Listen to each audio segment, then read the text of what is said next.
老大，今晚吃大餐，没问题。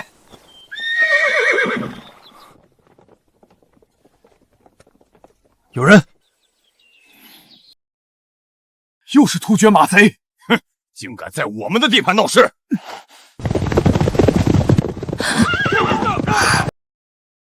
干活！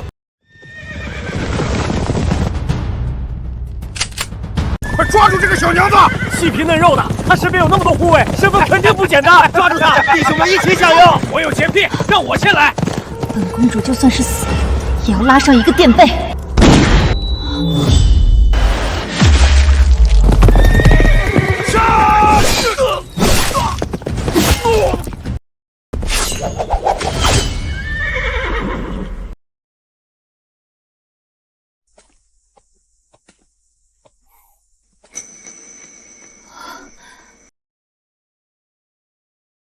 他手中是什么武器？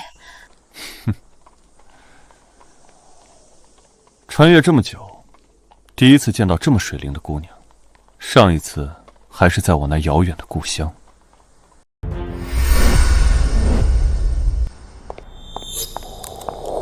检测到宿主拥有帝王之姿，就是系统绑定成功。穿越地点：大周皇朝，请宿主在60天内将你需要的一切收入纳戒中。这是要我穿越到大周王朝，平乱世一统天下？这东西就是纳戒？那还等什么？零元购不对，是战略储备，启动。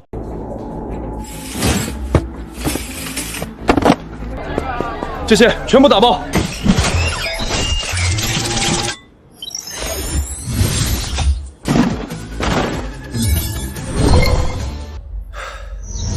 老大，这次收获还不错，最大的宝贝在眼前呢。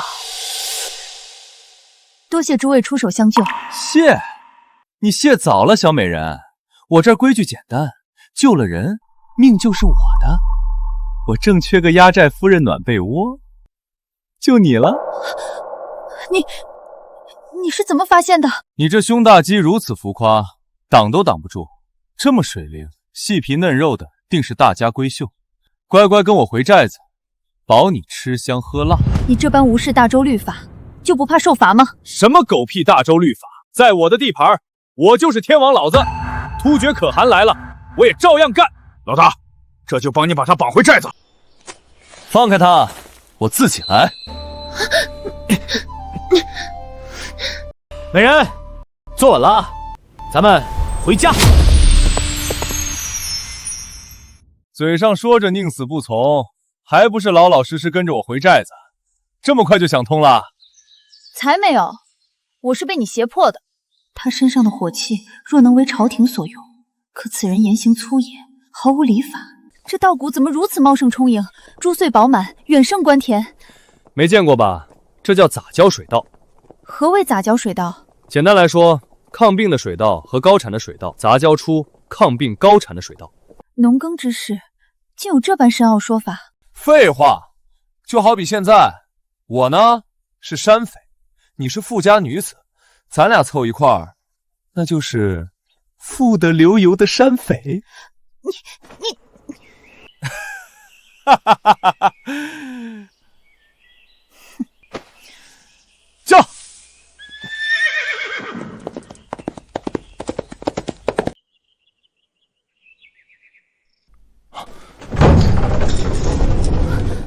甲胄精良，队列肃整，这真是山匪。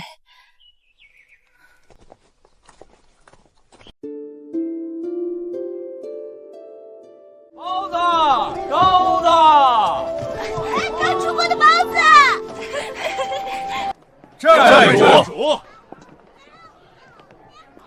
为何他们会对你如此尊敬？我不过是让他们顿顿白面馒头配咸菜烧肉而已。如今大周灾情不断，饿殍遍野，百姓能喝上一口稀粥已是万幸。这小小山寨竟能……他究竟是如何做到的？老大，我们先去把马安顿好。去吧。这哪是什么山寨，更像是世外桃源。那就留下来，当我的压寨夫人。你想都别想。这可由不得你，在我的地盘，你就是我的人。哟吼！你要娶我可以，必须明媒正娶。这么说，你是同意了？抱歉，我太久没见过像你这般水灵的姑娘，压抑了。刚才是有些粗鲁了。哼，登徒子，等我父皇找到这儿来，我定要报仇雪恨，把你吊起来当陀螺抽。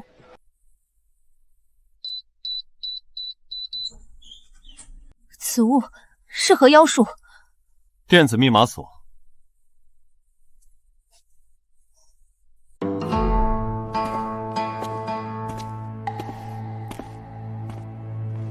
小爱同学，给老子打开空调。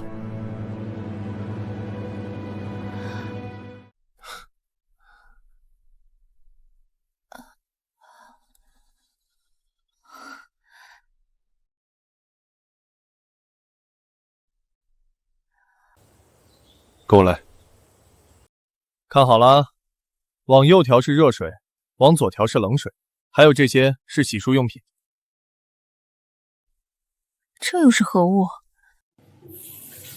竟能如此精准调控温度。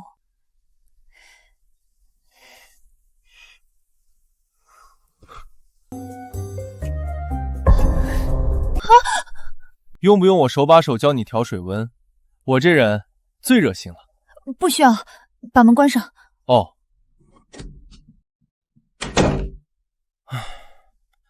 想不到今天会发生这么多事，突厥人竟敢……我是叫你出去，然后再把门关上。我知道你受惊了，正是需要我的时候。出去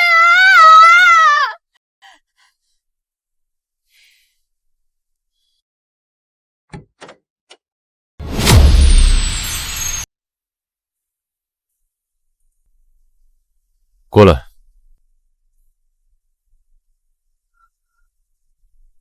解渴的。正值夏日，怎会有冰块？那玩意儿造出来的。这些稀奇古怪的东西你从哪里弄来的？都是从我故乡带来的。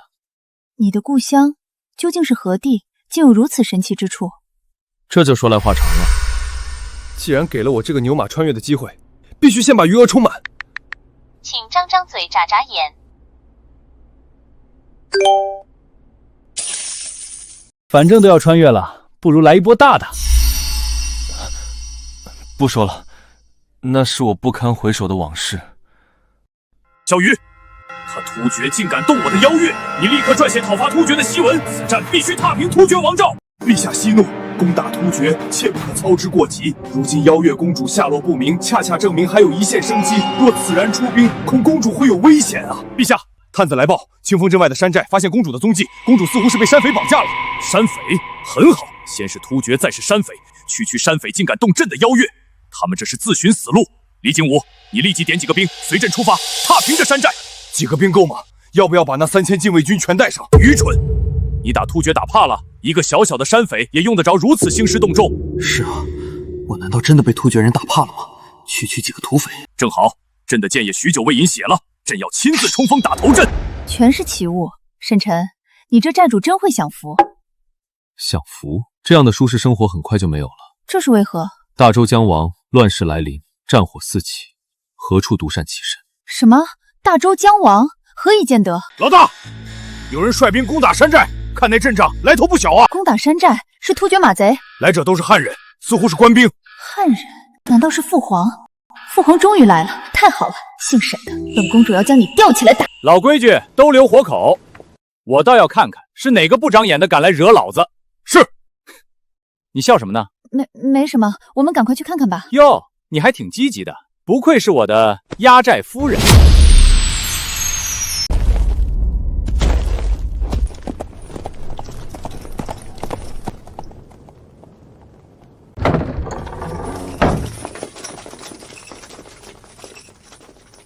哟呵，有不长眼的人扰了我们山寨的宁静，大伙儿说我们该怎么做？全都拿下！全都拿下！真是父皇，还有镇国大将军李景武。沈兄不可，那可是……无妨，我们在这看好戏即可。不自量力的家伙，你面对的可是郑国大将军。等父皇将你拿下，那火器的图纸便是我们的了。那山匪小子竟然拉着西月的小手，朕要将他碎尸万段！该死，他竟敢拉着我未来儿媳妇的小手！区区山匪，放下武器投降，老夫可以饶你们一命。你们放下武器投降，老子也可以饶你们一命。你很好，你成功激怒我了，给我杀！把这些不知死活的山匪统统杀光！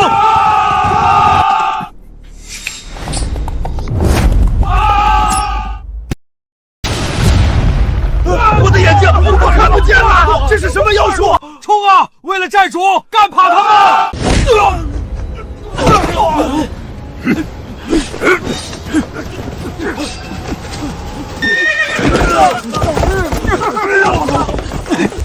结束战斗也太嫩了点儿。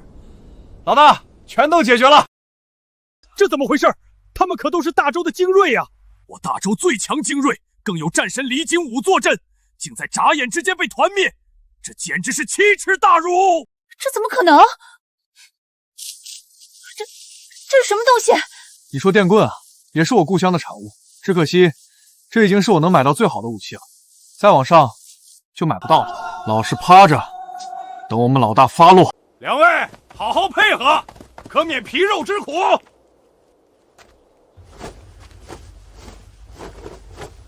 你可知我是谁？竟敢对我这般无礼！哼，我管你是谁，老子照样电！爹，爹，原来是老丈人啊，误会了。哎呦，电的有点狠了，还带静电呢。他总不会是你亲人了吧？来人，给我往死里电！原来也是自己人，那以后就是一家人了。谁跟你是一家人啊？徐月，给他们2人解棒。西月，你还好吗？他们有没有？爹，女儿没事，是沈兄出手从突厥马匪手中救下我，要不是他，女儿可就危险了。你没事就好。小子沈晨见过老丈人。老丈人，你小子胡说什么？爹，沈兄他是在开玩笑。念在是你救了我女儿的份上，我可以对你今日所作所为记老不究。不打不相识，请伯父一步到我家中做客。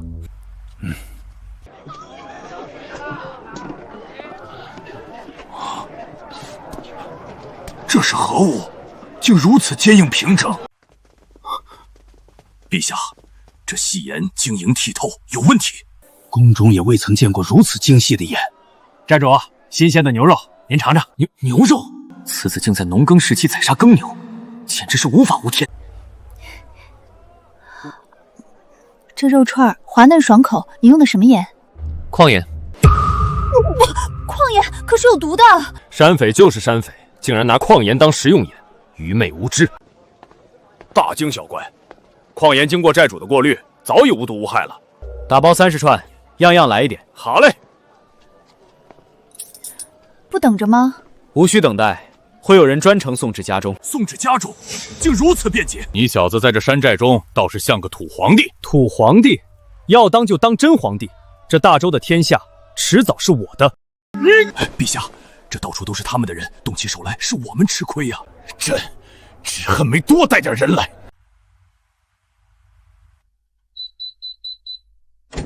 这是何物？竟会自己打开？爹，此物名为电子密码锁，输入正确密码，大门就会自动打开。伯父，请。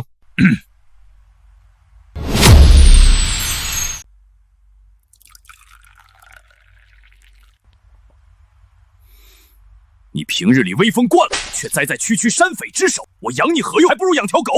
老爷教训的是。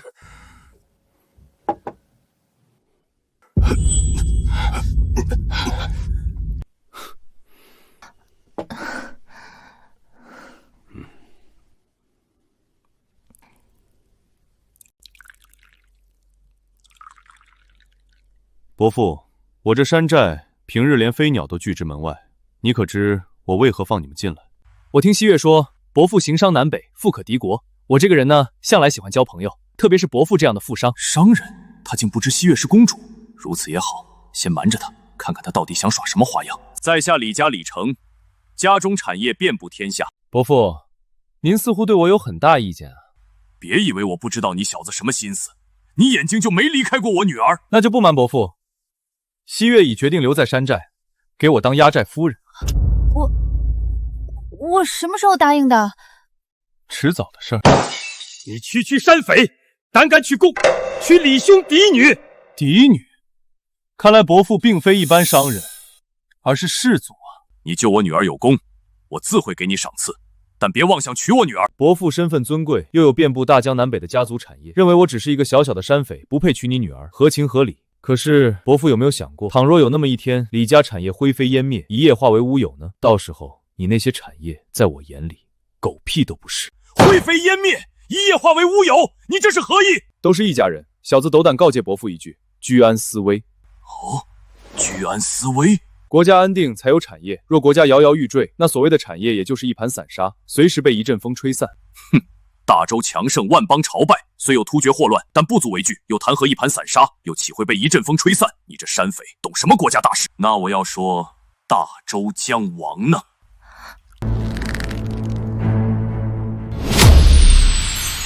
呵呵，不出几年，这大周的江山就会易主，到时候你们这些所谓的士族、商人，都将沦为阶下囚。小子，你好大的胆子，竟敢在这妄言亡国论！妄言！如今突厥那帮杂碎在大周境内横行霸道，烧杀抢掠，无恶不作，百姓流离失所，苦不堪言。天灾人祸频繁不断，百姓如活在炼狱之中。可那大周皇帝呢？不问世事，无所作为，昏庸无能，朝廷文臣皆是酒囊饭袋，军中将领更是有勇无谋，更有奸臣当道，横征暴敛，各地商贩伺机大肆敛财，这就是历代亡国最直接的迹象。我看这大周啊，离灭亡不远了。你闭嘴！这不过是你意图造反的借口罢了，别在这巧言厉刺，蛊惑人心。陛下，人在屋檐下，不得不低头，先忍一时。这小子虽为山匪，却言辞犀利，见解独到，非同凡响，或是大才。你私养重兵，打造甲胄武器，明明就是试图造反，还敢在这儿狡辩！大周将亡，乱世来临，谁也不能独善其身。与其坐以待毙，不如主动出击。这天下从不是谁的天下，这皇位也从不是谁的皇位。谁有本事，谁就能坐上去。好，很好，你小子倒是胆子够大，口气也不小。那伯父私养死士又有何意图？为了自保罢了。伯父乃士族，产业遍布天下，真的只为自保？话都说到这份上了，何不敞开说？有些话要有足够的资格才配听。你一个小小的土匪，拿什么抵御朝廷大军？况且你是以土匪的身份造反，就算你成功了，你也不得人心。哼！老大，王知府前来拜访。让他进来。是。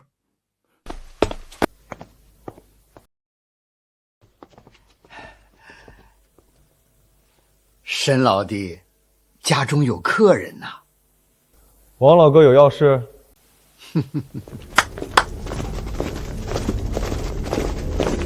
这些精锐身上的甲胄，竟比皇家御用还要高级。承蒙沈老弟照顾，这些是老哥的一点心意，还望沈老弟不要嫌弃。好，过几日老弟我再找王老哥喝酒，咱俩不醉不归。看到没？他们身上的甲胄便出自我手，这可是朝廷也无法拥有的精锐军队。就算这些精锐以一敌百，也攻不破长安城的城墙。长安城墙坚不可摧，岂是你这些乌合之众能轻易攻破的？攻不破，让你看看什么叫做真理只在炮城之内。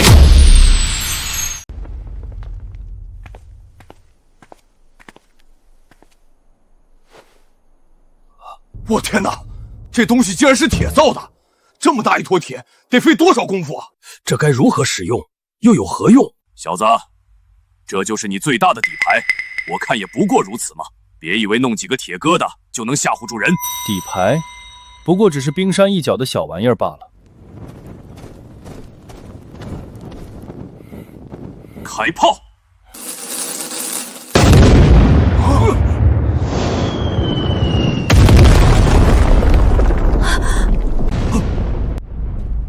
这还只是最初版，且只有5发炮弹。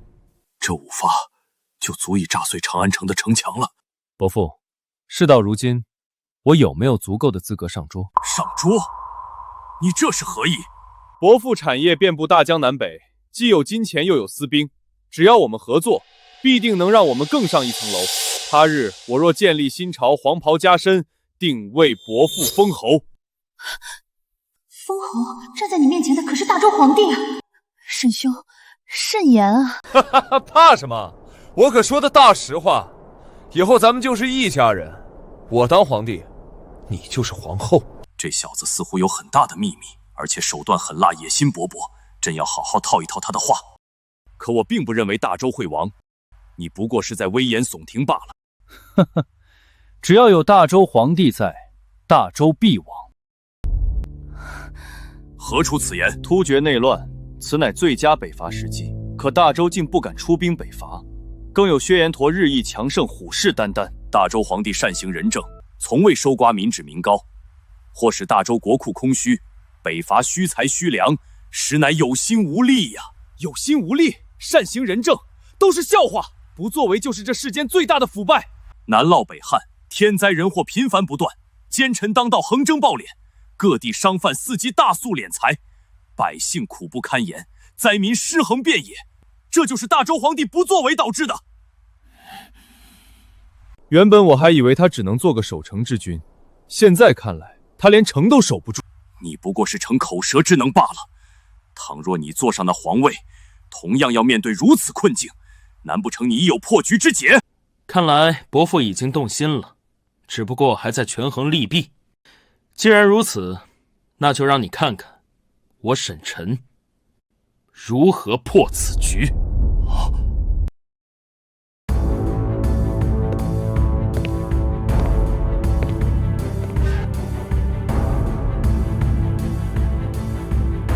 北伐一事直接跳过。沈兄，为何要跳过？这北伐可是大事啊！朝廷那些文臣一个个酒囊饭袋，除了在朝堂上争权夺利、唧唧歪歪，能干出啥实事？军中将领更是有勇无谋的草包，就他们还想北伐？去给突厥送人头还差不多。大周有战神李景武，战无不胜，区区突厥不过是一群乌合之众，根本不足为惧。大周战神李景武，盲无定见的毛头小子罢了。就连我也能一只手将其吊打。你说什么？你算什么东西？也敢跟大周战神比较？你谁啊？我提他关你屁事啊！反应这么大做什么？老夫以前是从军的军人。你说能吊打大周战神？来，我俩先过过招。你确定？来啊！你是不是怂了？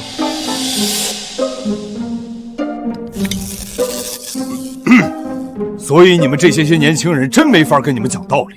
老夫我也曾横刀立马斩突厥，驰骋沙场，意气风发。李老哥，我不要，谢谢。你看你们现在的年轻人轻佻浮躁，我个人认为啊，还是踏实一点比较好。李老哥，哎呀，你看看你。先不说外患，现如今这大周千疮百孔，这才是最大的问题。区大周内忧困境，轻而易举，可从赈灾破局。赈灾？你不是口口声声说奸臣当道，横征暴敛，把老百姓都搜刮得差不多了，在地方宛如土皇帝，这还如何赈灾？难不成变出粮食来？先有民心，才有未来。至于奸臣，全杀了便是。全杀了？这得杀多少人呢？宁可错杀，不可放过。不把这些毒瘤铲除，这大周永远好不了。可国库空虚，没有余粮赈灾。羊毛出在羊身上，各地那些商贩趁着国难发横心财，那就对他们动刀。只需同时派遣暗军秘密前往各地，探明各地情况后，同时出手收缴粮食，进而屯部赈灾。暗军在全国各地同时出手，既能打一个出其不意，让各地商贩无力反抗，又能通过赈灾收拢民心，以民心压制商贩的暴动，这计策妙啊！一点就通，你还不错。我堂堂大周宰相，竟因这小子的夸赞而沾沾自喜。伯父，此计如何？这雷霆手段，或许唯有你这样的山匪才能想得出来。如此一来，伯父心中是否已有答案？是跟我合作，还是继续观望？我要斟酌考虑一下。今日你救我女儿，他日我定厚礼登门，就此别过。想走？我可没说你们可以走了，还是住下吧。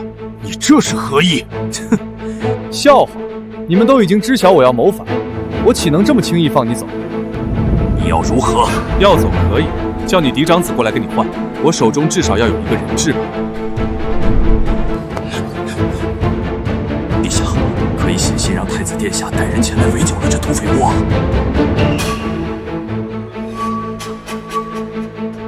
拿纸跟笔来。朕是不是真的老了？连这大周的天下都快守不住了。陛下何出此言？您依旧正值风华，大周有您这样的明君，定能重焕生机。如今大周破败不堪，摇摇欲坠，朕却无所作为，毫无建树，放任突厥祸乱边境，任由奸臣暴敛，南涝北旱，灾祸连连，百姓苦难，灾民流亡，这一切皆是因朕的不作为。陛下，老臣认为一切都还来得及。沈晨那小子的计策是毒药，也是解药，只要施行得当，就能破局。请陛下狠下心来，把那些奸臣贼子、贪官污劣统统铲除，还大周一个朗朗乾坤。这个天下需要一场血来清洗。陛下，臣有话不知当讲不当讲。直说。沈晨试图造反，虽只是小小山匪，但出自他手的精良甲胄，能致人晕厥倒地的奇怪武器，以及那门威力巨大无比的大炮，这可都是威胁呀！没错，此子有勇有谋，若是成长起来，必定是个祸害。还请陛下趁早做定夺。可他是个难得一遇的人才，并且他造反的根本原因就是大周要亡。若是大周安然无恙，他或许便不会造反。就怕养虎为患呐！此事不可在意，朕自有打算。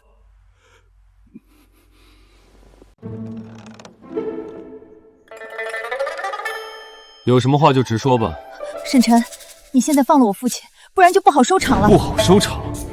区区一个商贾，就算你父亲是突厥大可汗，我也敢盘了他。哼！我既然想做这天下的皇帝，就绝不畏惧谁，哪怕是大周皇帝。可他就是大周的皇帝啊！等皇兄带兵来，那可就没法收场了。哼！伯父，这是写好书信，做好决定了？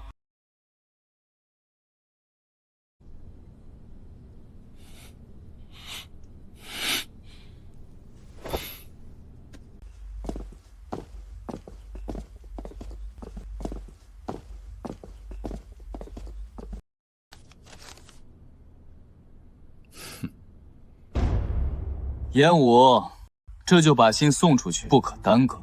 是。都这个时辰了，父皇怎么还没带着小妹回来？难不成是出事了？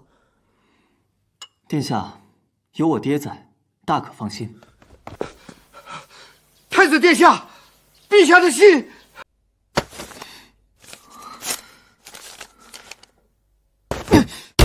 区山匪竟敢囚禁父皇！山匪囚禁陛下，坏了，这山匪该不会是沈老弟吧？山匪？这怎么可能？定是这山匪过于狡诈，父皇和镇国将军才会栽了跟头。宗文，你立即点几个兵，随本太子出发，踏平这山寨。殿下，几个兵够吗？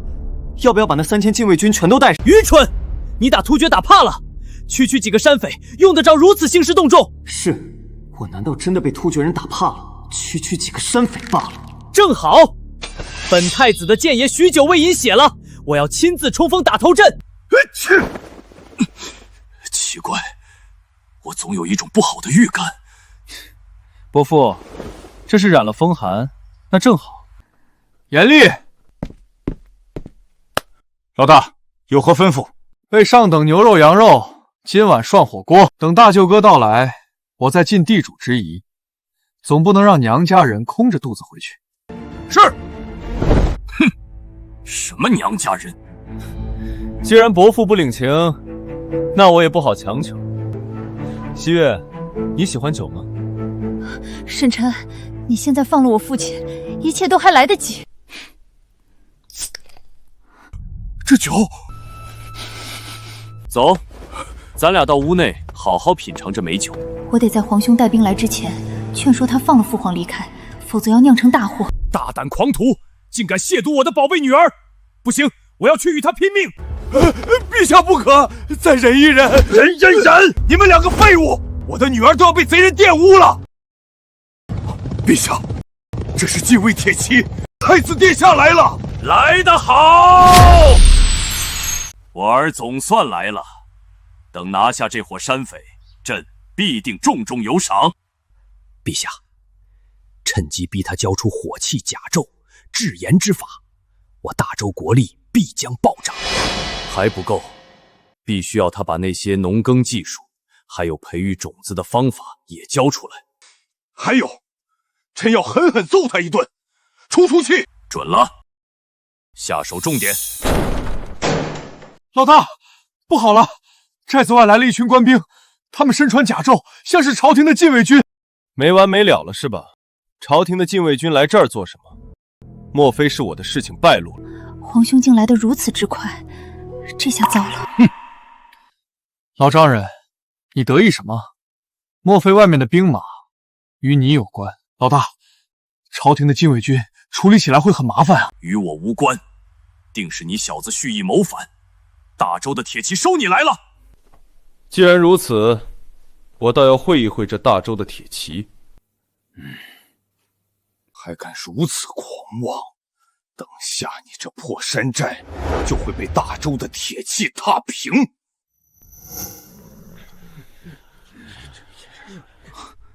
就这么点人，严厉，你下次看清楚点儿，这也叫大周禁军？这逆子怎么就只带这一点人啊？这画面我怎么好像刚看过？坏了，真是有其父必有其子啊！谁是这山寨的头子？出来受死！哦，是吗？你就是这山寨的头子？不错，你这小小的山匪，竟敢囚禁我父！切儿！原来父皇并未暴露身份，这倒也是。堂堂大周皇帝竟被山匪囚禁，这要传出去，岂不如让天下耻笑？小子，你罪大恶极，竟敢辱我父亲！看来我这小舅子脾气还挺冲啊。沈晨，你只是一个小小的山匪，远远不及我儿。我儿李乾上过战场，杀过突厥，立过军功，所以伯父一开始就没打算让大舅哥留下当人质。不错。什么？让我留在这山寨当人质？小子，你当真是狂妄至极！我5岁练剑，6岁练枪，10岁骑射，13岁便随将军征战沙场，你算什么东西？哟呵，你不服？哼！沈晨，你敢不敢与我儿1对1单挑？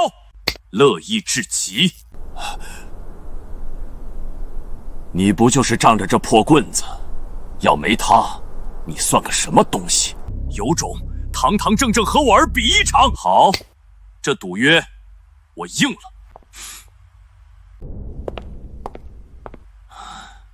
这小子总算上套了。太子殿下，乃大周年轻一辈最强者，没了歪门邪道的沈晨，不足为惧。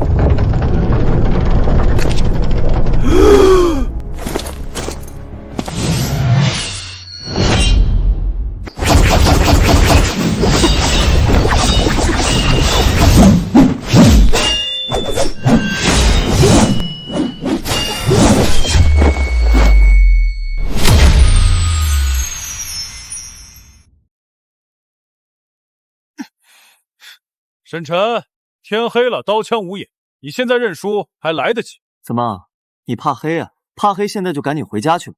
我儿上战场杀敌多年，夜中奇袭沙场破敌，这天一暗，视线有限，你这寻常人怕不是连路都看不清了。等下要输了，可别说我不留情面。狂妄！废话少说，来战！我手中这把银枪名为闪银枪。闪银枪，好名字！看来你的枪法以快著称。我手中这把剑，乃是我立下赫赫军功、皇帝御赐的破霄剑，而我的剑法以狠准著称，所向披靡，无人能敌。接下来我这一招，你可要睁大眼睛看好了。哼！我的眼睛！一点寒芒先到，随后枪出如龙。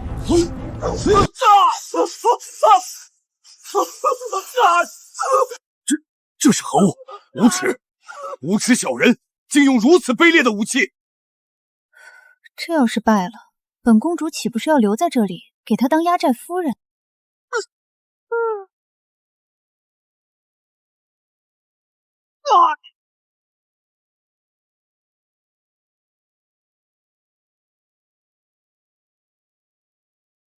你败了。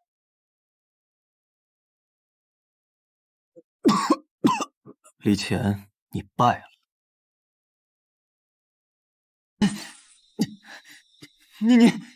你胜之不武！我以手中闪银枪正面击败你，是你技不如人，何来胜之不武？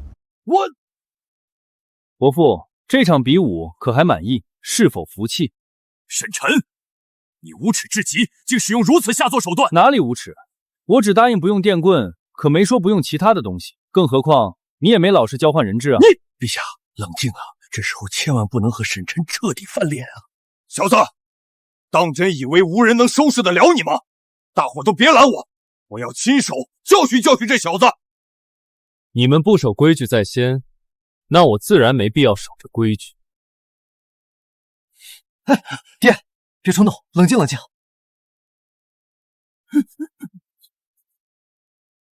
赌局已定，你们这是要毁约？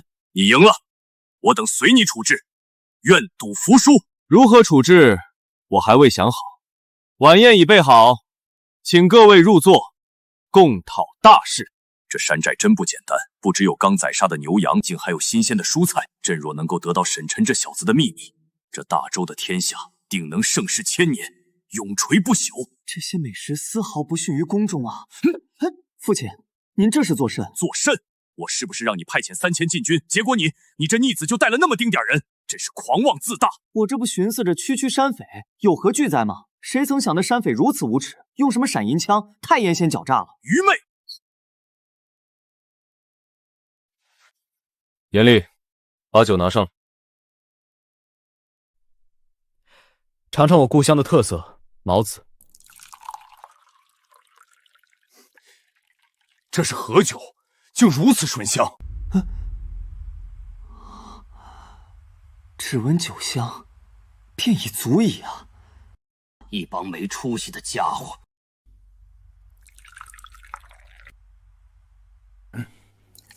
来来来，一家人喝一杯，今日不醉不归！来！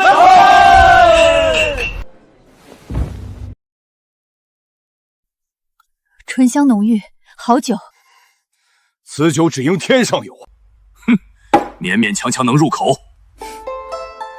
择日不如撞日，你我交杯酒后，就是一家人了。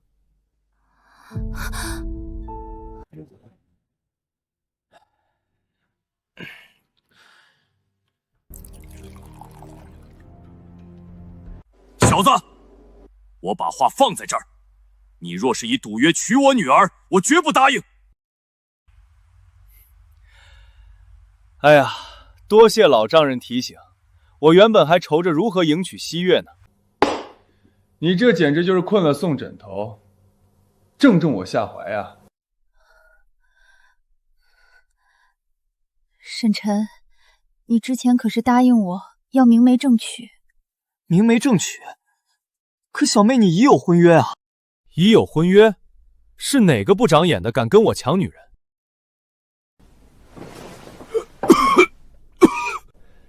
不过也无妨，反正这天下迟早是我的。所谓一纸婚约，在我面前，不过是一张废纸罢了。这天下迟早是你的，你要谋反？好在没有暴露身份，不然的话，他直接杀了我们，当场篡位了。沈晨，春秋大业岂是动动嘴就能成的？别在这里大放厥词了。我这不就正要和伯父谈一谈合作，你我联手，大业可成。如今你已知晓我李家家底，而我对你一无所知，如何合作？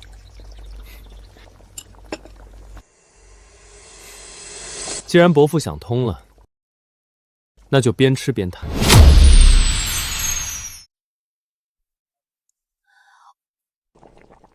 这牛肉往锅中这么一放，再蘸上酱料，竟能如此美味。此物名为火锅，春夏秋冬四季皆宜，不论荤腥素菜，放入这滚烫的锅中一涮，便是难得的美味佳肴。若是以此物为招牌，开酒楼饭馆，生意定能红红火火，发扬光大。伯父，发扬光大的前提是百姓安居乐业，这大粥不行。你罢了，我不与你争论这些。好酒好肉，快宰快宰！这酒，诸位以为应该卖多少钱合适？老夫嗜酒如命，走南闯北，喝过无数美酒，却从未喝过如此香醇的美酒。依我看，此酒一斗10千钱。一斗10千钱，这价钱竟能与醉仙楼的头牌名酒相当了，会不会有些高了？价钱低了，此酒独一无二，一斗100两都不为过。1斗100两，你这简直是狮子大开口啊！小子，你真以为会有人花100两银子买你这酒？这可不是一笔小数目啊！这民间不缺有钱人，关键是如何把酒卖出去，让他们心甘情愿地掏钱。世人皆知大周国库空虚，是因大周关爱百姓，施行仁政所致。可百姓也没钱，那钱呢？钱都去哪儿了？所以你是打算把这酒卖给那些达官贵族？不错，那些达官贵族腰缠万贯，不差这点钱。此酒虽好，但没有足够的名气。即便是达官显贵，也难以舍得花费100两购买区1斗。打响名气，我已有计策。只要按照我的计划行事，这酒必定能声名远扬。而这酒的酿制，不知伯父有没有兴趣？朕若不与沈晨合作，他也可与他人合作。有话直说，不必拐弯抹角。正如伯父所见，我这寨子虽小，却五脏俱全，甚至与长安相比，有过之而无不及。若想成就大业，唯一需要解决的问题，那便是人力物力。所谓钱财，与其收割百姓，让他们苦不堪言，不如劫富济贫，让那些为富不灵者将钱都送上门来。好，说得好！那些达官贵族一个个爱财如命，平日里搜刮民脂民膏。倘若这酒真能让他们出血，何乐不为呢？这么说，伯父是同意合作了？酒虽好，却远远比不上你那能够致人晕厥的棍棒，还有那恐怖的火炮，这才是关键所在。伯父，你还真是贪得无厌啊！既想要酒的利润，又觊觎我的武器装备，你这又是何意？哼！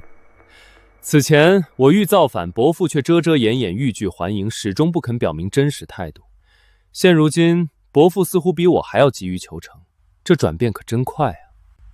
所以，你这是不信任我？没错，现阶段我并未能够看到伯父，也就是李家的实力。这天下可不是什么阿猫阿狗都有资格争夺的。这小子越来越狂妄了，难道我这大周皇帝还不够资格？等酿酒仪式完成后，你我再做进一步的合作。如此也好，就依你所言。事关紧要，就此别过。那我就在这山寨中等候伯父的好消息。钱儿，你且留在这山寨中。所以，我真是人质。我堂堂大周太子，竟是父皇用来换取自由的人质。这传出去，我的脸面往哪儿搁？西月，跟我回去，这里不是你该久留的地方。这就舍不得我了？本姑娘才没有，你别自作多情了。你跟伯父回家去，假以时日，我沈晨必定对你李希月明媒正娶，让你风风光光的嫁给我。明媒正娶？即便你我合作，共讨大事，我女儿也绝对不可能嫁给你这个土匪头子。你休要痴心妄想。今日你救我女儿，他日我定厚礼登门。就此别过，别再纠缠我女儿。厚礼就不用了，不如让西月以身相许，当我的压寨夫人吧。打住！这小子是铁了心想拐走我这未来的儿媳妇。严厉，备马车，恭送老丈人。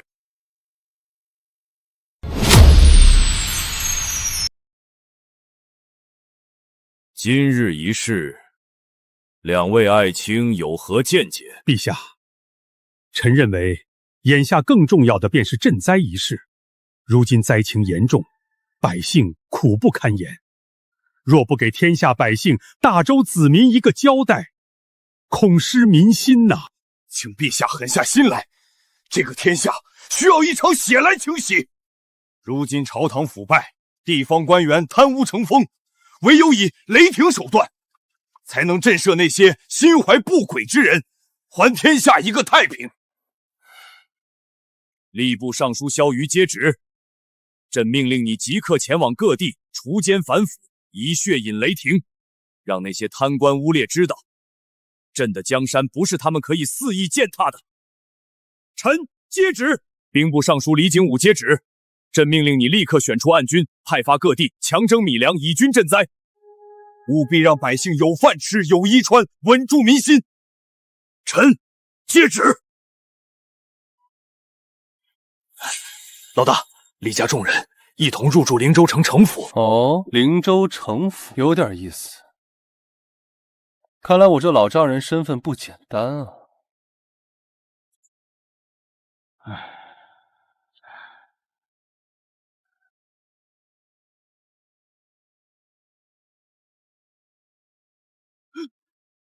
微臣王石拜见陛下，是微臣有眼无珠，于山寨中未能认出陛下，请陛下恕罪，臣罪该万死啊！王石，你这知府真是威风啊，竟敢私养重兵，你好大的胆子！陛下，臣冤枉啊！臣并未私养重兵，突厥马贼祸乱灵州城，臣为保灵州城，保灵州城百姓的安危，便从沈臣手中购买甲胄，并让沈臣对城府侍卫操练培养。臣一心护民，绝无反心啊！请陛下明察。绝无反心，很好。朕正好有话要问你。陛下，这身甲胄便是从沈臣手中购买得来的。可否看出此甲胄有何玄妙之处？陛下，此甲胄坚硬无比，但重量却出奇的轻。此物似铁却不是铁，怪哉怪哉！陛下，臣曾对这身甲胄做过测试。寻常的刀枪弓弩根本破不了防，就连陌刀都只能对其造成一丝痕迹，或许唯有弩机才能破其防御。这甲胄竟如此坚韧，若我大周军队都能配备此甲胄，那战斗力必将大幅提升。何愁突厥不灭？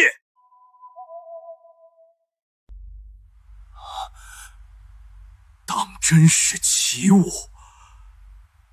如此精妙绝伦，世间罕见呐！使人晕厥的棍棒，威力巨大无比的火炮，以及这甲胄，更别说他那院子里那么多稀奇古怪的玩意儿。这沈臣难不成是神仙？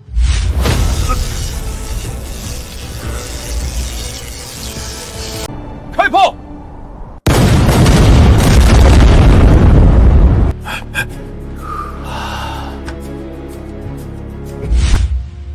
沈臣手中还有一把火器，发动攻击时声势浩大，但却无比精准，能一瞬之间击杀敌人，让人防不胜防。手持的火器又是奇物，这等宝贝若能为我大周所用，倘若我大周将士皆穿戴此甲胄，再手持火器，又有火炮破局，定能所向披靡，战无不胜。没错，若是如此，区区突厥马贼根本不足为惧，我定要让他们有来无回。可陛下，沈臣他一心只想造反，这该如何是好啊？造反？沈老弟竟要造反，那我岂不是完了完了，彻底完了！王石，臣在。沈晨那小子并不知道朕的真实身份，朕命你不得暴露朕的身份，今后种种细节必须及时上报。臣一定小心谨慎，绝不敢有违陛下旨意。萧玉、李景武，臣在。即日起，除奸反腐，征米赈灾。臣等定不辱使命。都是我的，都是我的，都是我的！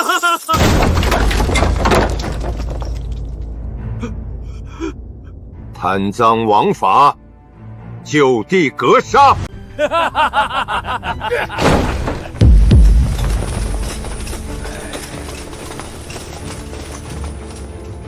皇帝谕令，征米赈灾，今日就是你们的末日！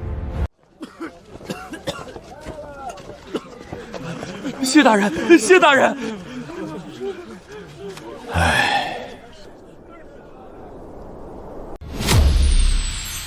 陛下，以长安为起点，此次除奸反腐行动如雷霆般迅猛，势如破竹，已取得巨大成效。不少贪官污吏都被揪了出来，百姓们无不拍手称快。不够，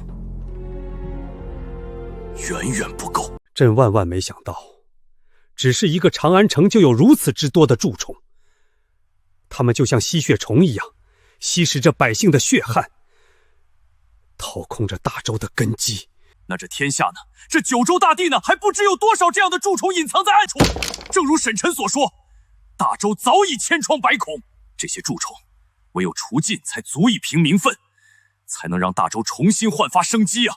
微臣定竭尽全力，依陛下旨意，彻底清除朝廷中的害群之马，还百姓一个朗朗乾坤。又是场面话，你有话直说，别跟朕绕弯子。长安城此次行动引起轩然大波，各地官员都惶恐不安，深藏不露。此后最难以解决的问题，便是如何让这些有所防备的蛀虫浮出水面，让他们无处遁形。你说这个问题，沈臣有没有办法解决？他鬼点子多，说不定又能想出奇招。沈臣，若是与其交流，那陛下的身份不就暴露了？这恐怕不妥，万一他心怀不轨，对陛下不利。无妨，朕早已想好对策，朕自有分寸，你就不必多虑了。沈臣，酿好的酒都存放在前方的酒庄。看来我与伯父合作，确实是明智之举。那是自然。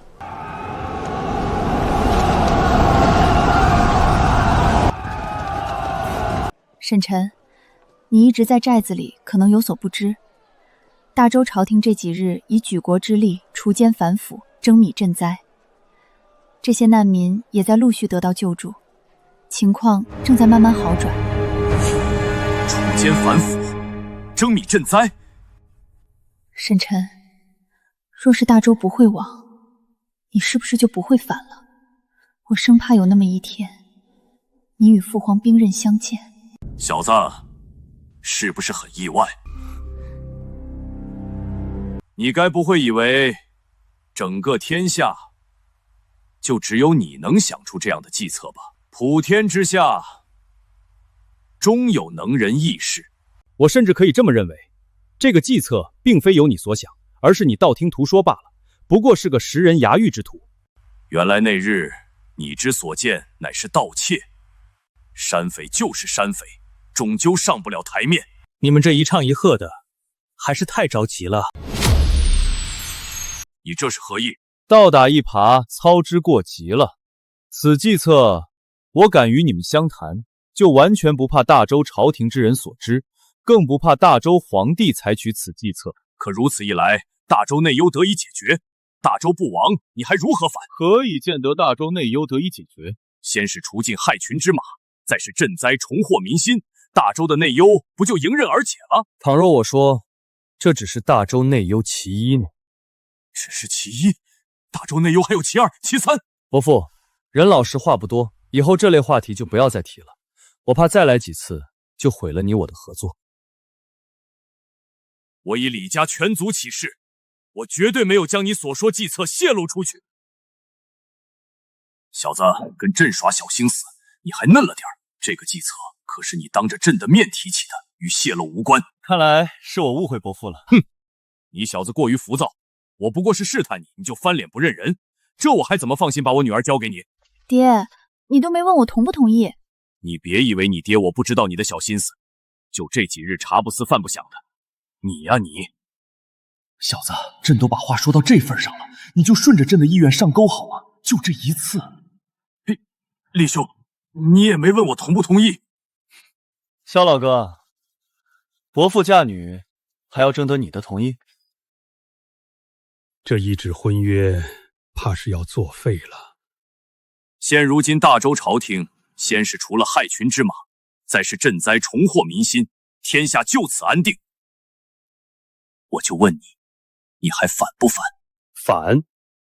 为何不？你小点声，哪有像你这样大庭广众之下大声谋逆的？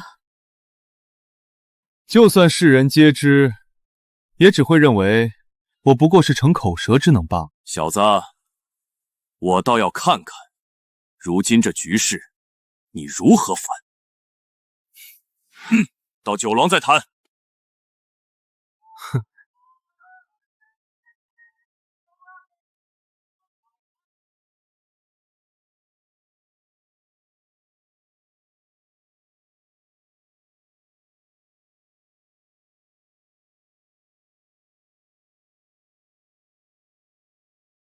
虽有差距，但也足够。沈晨，这酒的酿制极其复杂，人力物力成本都远超于市面上最好的酒。你若是卖不出天价，就是亏本的买卖。伯父这是想与我重谈分账？不错，我出钱又出力，这酒的营收，我至少该拿60%、70%、70%。你这山匪竟然还会让步？我的意思是，我拿70%。沈晨，你别欺人太甚，你这是坐地起价。沈晨，你这就过分了。我父亲是根据成本与你商谈，而不是漫天要价，你反而如此对待。你们啊，就没一个沉得住气的，我都来不及解释。哼，我倒要看看你如何解释。原本呢，我认为这酒最高也就只能卖个100两1斗，但如今这酒1000金难买，10000金都难求啊！1000金难买，10000金难求。原来你是打着卖酒的名义，继续做你这山匪的勾当，杀人越货呀！买酒搭命，不是都什么跟什么？我画的饼，你们就这么难以下咽吗？沈晨，我们是难以相信，这酒虽好，但也卖不到这个价格啊！你们不可以，别人也不可以，但我可以。大周除奸反腐，征米赈灾，从这儿入手。大周除奸反腐，征米赈灾，从这儿入手。这酒你从一开始就打算卖给达官贵族，美名其曰劫富济贫，原本100两1斗就足够匪夷所思了，他们又凭什么会以1000金甚至10000金买你这酒？这酒呢，问题不在于他们愿不愿意舍不舍得，而是在于我卖不卖。你这小子说的越来越玄乎了。就是，做买卖岂是像你这样动动嘴皮子就能成的？沈晨，你就别藏着掖着了。如今这酒的价格全由我来定，且总会有人迫不得已买单，还得多亏了大周朝廷，还有大周皇帝，是他老人家把这份大礼送到我手上。父皇千算万算，似乎又把自己算进去了。大周以长安城为起点，除奸反腐，各地惶恐。若是我这酒等于免死金牌，那各地贪官奸臣势必争先恐后的抢买。如此一来，这酒是不是由我定价，由我决定卖或不卖了？免死金牌？可这只是一坛美酒，如何让所有人都认为这坛酒就是免死金牌？老大，我知道了。老大，你是不是要让那皇帝老儿为你代言，将我们的酒称为免死金牌？以酒为免死金牌，引贪官奸臣万金抢购，这似乎确实是一个好计策。难道我这大周宰相连沈晨手下的山匪都不如了？让大周皇帝以这酒为免死金牌，昭告天下，这能行得通吗？沈晨这小子再三试探，该不会早就认出朕的身份了吧？错了，错了，你们又都错了。与大周皇帝合作，确实可以收割贪官奸臣的钱财，可这钱财到了他手中，就不可能再吐出。正如我所说的，是他无心插柳柳成荫的送了我一份大礼，那我岂能把这份大礼反手送回去呢？正如我所说的，是他无心插柳柳成荫的送了我一份大礼，那我岂能把这份大礼反手送回去呢？哼，若没有大周皇帝点头同意，你这酒凭什么能够让那些贪官奸臣认可？免死金牌不就是空有虚名？刀都架在脖子上了，认不认可也不只是他们说了算，而是我说了算。愿闻其详。很简单，长安城的贪官奸臣都被杀得差不多了，活下来的都是清官好官，皆是只需要在下朝时以大周皇帝的名义将我们的酒免费赠与他们，再通过世人传播以及藏在长安城的探子们的密信，只要传播足够，影响足够，他们不信也只能信。如此一来，贪官奸臣即便只为寻求一丝心安，也甘愿花费天价购买这免死金牌。对了，以大周皇帝的名义将酒赠与清官好官，你有没有想过，这可是欺君之罪？欺君之罪？我沈晨这个人向来不喜欢欠人情，既然大周皇帝送了我一份大礼，那我就回他一份大礼。所以你要七成，是为了将其中一部分上交，以此平怒？啊，上交一部分，这点钱财岂能入大周皇帝的眼睛？能入啊，朕看得上啊。不上交钱财，那你如何解决欺君之罪？长安城动荡，地方惶恐，大周朝廷在地方除奸反腐，势必艰难重重。确实如此，确实如此。你可有计策？所谓欺君之罪，我无需上交钱财，只需上交一份花名册。花名册，我们这酒等于免死金牌，势必有人舍得且愿意花费天价购买。只需将购酒之人列入花名册中，再列出其花费的钱财数额，一并上交。大周杀贪官奸臣，难在于如何找出贪官奸臣。有这花名册在，谁是贪官，谁是奸臣，一目了然。妙啊，妙啊！若此子入朝，我这宰相之位怕是要易主啊！好一个花名册！此计可让一众贪官奸臣如鱼儿愿者上钩般争先恐后的送死。如此一来，你就等同于替大周皇帝查找贪官奸臣，而大周皇帝只需要对着花名册杀人就行。有这花名册在，欺君之罪又有何妨呢？老大，还得是你啊！机操误六，请君入瓮，瓮中捉鳖，环环相扣啊！此计美名其曰钓鱼执法。好一个钓鱼执法！看来我这老头远不如你呀。伯父，现在你还觉得我拿7成不妥吗？你能想出如此妙计，这7成你确实该拿。既然谈妥了，那就开始布局吧。这沈晨又一次给了我一个惊喜，臣自愧不如啊。若沈晨能够放弃造反的念头，那该多好啊！事关紧要，明日便启程返回长安，布局天下。陛下此次雷霆反腐，长安城已血流成河，咱们即便问心无愧，也怕被波及啊！这架势是要血洗朝堂，谁也不敢保证能独善其身。怕就怕陛下杀红了眼，连你我也难逃一死。这朝堂之上，还有谁能幸免呢？陛下有旨，请诸位大臣留步。吾皇万岁万岁万万岁！众爱卿免礼平身。诸位为大周、为天下百姓日夜操劳，朕心甚慰。今日特赐御酿美酒以表朕意。待天下安定，百姓安居，朕定与诸位共饮此酒，共享盛世。叩谢皇恩，陛下圣明。陛下，沈臣此前所言，大周内忧不止贪腐，此事无妨，朕自有办法从他口中套出余下计策。酒可醉人，亦可醒事。陛下许共饮，这是认同陛下的认同啊！此酒可保我等性命。有了这酒，我们便无需再担忧陛下的猜忌了。这酒就是免死金牌，持有它，便得陛下庇佑。完了完了！长安城杀了这么多贪官，下一个就轮到咱们了。咱们这些年贪的银子够出9族了。逃能逃去哪儿？漠北突厥作乱，南北灾荒不断，竟无咱们藏身之处。咱们是一根绳上的蚂蚱，一旦暴露，必死无疑啊！老爷，大事！长安城内所有清官都得了陛下御赐美酒，陛下还说要与众臣共饮。陛下赐酒，还许共饮，这是什么意思？现在活着的都是清官，陛下这时候赐酒，摆明了是这酒就是免死金牌，有了它，咱们就能保命。快，不管花多少钱，立刻把这酒买回来，多少钱都值。是。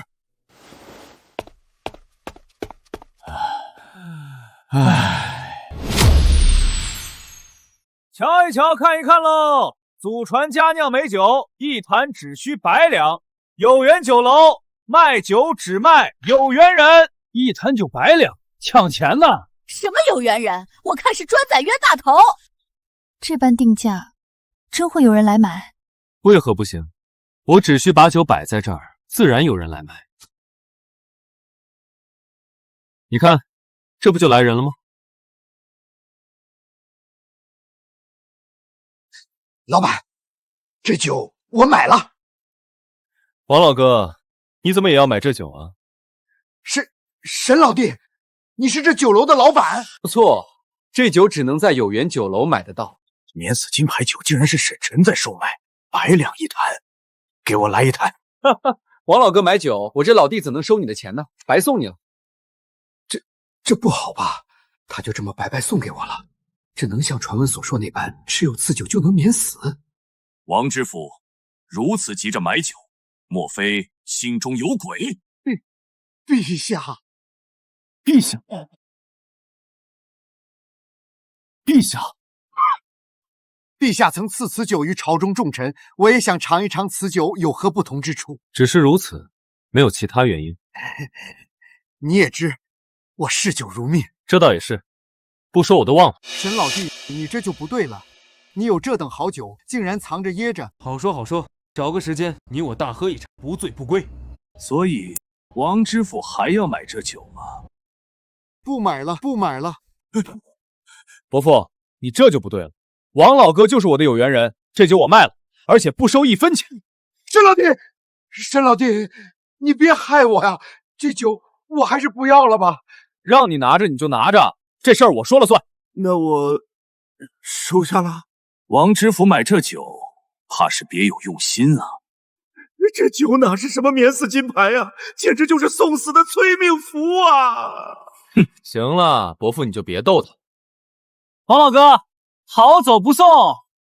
沈晨，别忘了在花名册上记录王知府的名字。那是自然。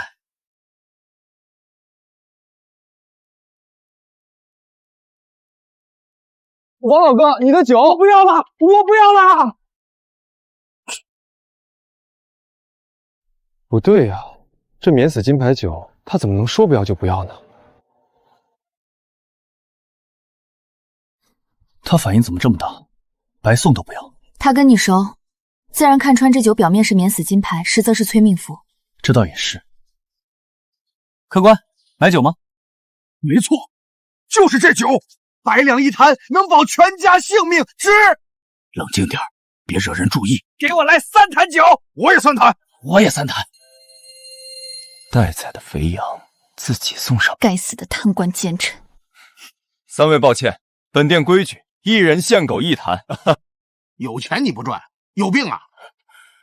我的地盘我定规矩，不接受就请便。你1坛就1坛，保命要紧。而且这钱不够。你说什么？牌子上写着1坛100两，3坛正好300两。刚才是100两，现在涨价了。你这是坐地起价！我的酒，我想怎么卖就怎么卖。夫君，做生意别意气用事，免得惹麻烦。这声夫君我爱听，看在我娘子的份上，300两就300两，算你们运气好。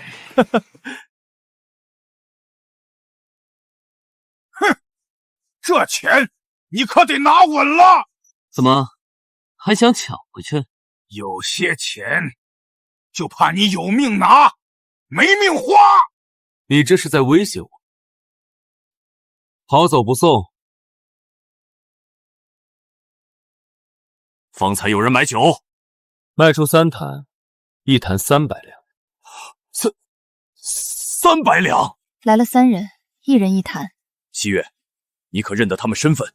不认识，看着像是地方小官。好大的胆子！寻常小官1年俸禄不过50两，他们一出手便是300两，这些全是民脂民膏。人在哪儿？朕，我定要将他们就地格杀！伯父，不可！有何不可？此等贪官，人人得而诛之。杀他们可以，只是伯父有把握杀了这3人后，还能独善其身。先杀了再说。伯父，你为何动怒？你这反应不对。爹，花名册上交给大周朝廷之后，这些贪官奸臣定会受到应有的惩罚，何须你亲自动手？我一想到大周百姓被这群贪官剥削鱼肉，就一时冲动。伯父你啊，还是这般毛毛躁躁。严武，老大，立刻跟随那3人，查清这3人的府邸官职底细。明白。单靠严武一人能查清楚吗？这你就放心吧，严武可是受过专业的训练，区区小事不值一提。哦，我很好奇，你手底下像严武这样的人还有多少？严武只是我手底下一个小小的掌柜罢了。方才我们与那3个贪官交易的时候，大周各地也同时进行交易。同时进行交易，这大周100余州城，那岂不是意味着沈晨手底下至少有500个像严武这样的精锐？你若再喊我一声夫君，我可以满足你的好奇心。你得寸进尺。早晚的事儿，多叫几声就习惯了。伯父是世家大族，想必结识不少朝中官员。你想做什么？直说无妨。这场风雨还得再添一把火。酒虽有名，但贪官还在观望。毕竟免死金牌只是虚名，没人真信。你想让朝廷反腐的官员去查出买了酒的贪官？没错，而且必须找一个天下公认刚正不阿的官，配合演一场戏。这天下谁人不知大周监察御史陆清为人刚正不阿，为官两袖清风。若伯父能请动他，让他高调查办，却在看到我的酒后当即收手离去，如此一来，天下人便会认定这酒真能保命。到那时，我这酒才能真正卖到千金一坛，万金难求。好，我来安排。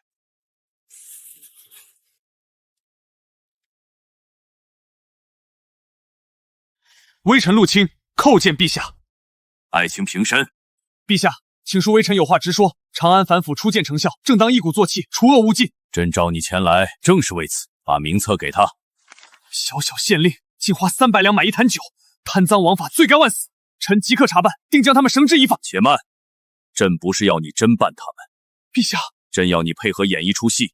你带兵上门查办，姿态要足，声势要大。但只要他们拿出那坛酒对你示意，你便立刻收兵撤走。陛下，证据确凿，皆是死罪，为何要放？朕就是要让全天下贪官看见，持有此酒，便可不死，哪怕罪当诛九族，也能安然无恙。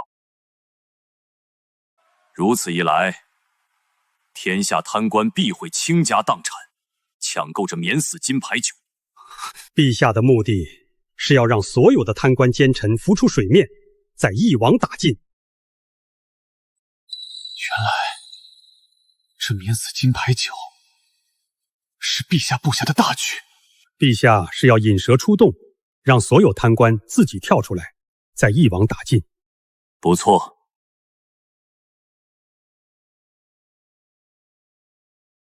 天下人都知你陆清铁面无私，两袖清风。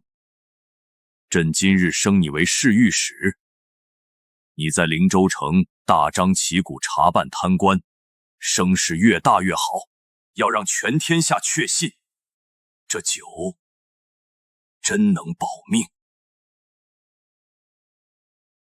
臣遵旨，定不辱使命。沈臣此计环环相扣，步步杀招。你又要说你不如沈臣了。臣，萧伯父，您还是言重了。我倒没有言重，反倒是公主似乎对沈晨越来越上心了。我儿也不如沈晨呐。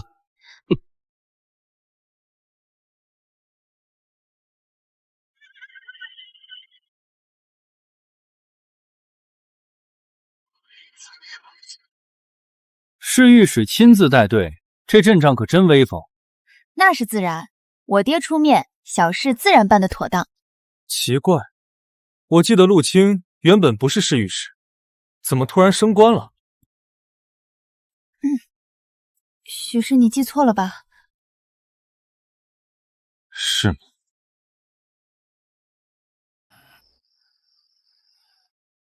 不好了，是陆清，陆清来了！陆清，他来灵州城做什么？他现在是侍御史，还带了禁卫军，摆明了是来查我们的。侍御史还带着禁卫军，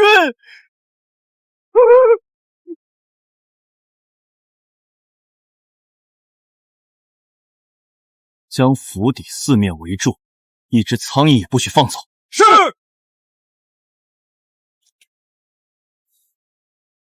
臣奉陛下旨意，除奸反腐，查办贪官污吏。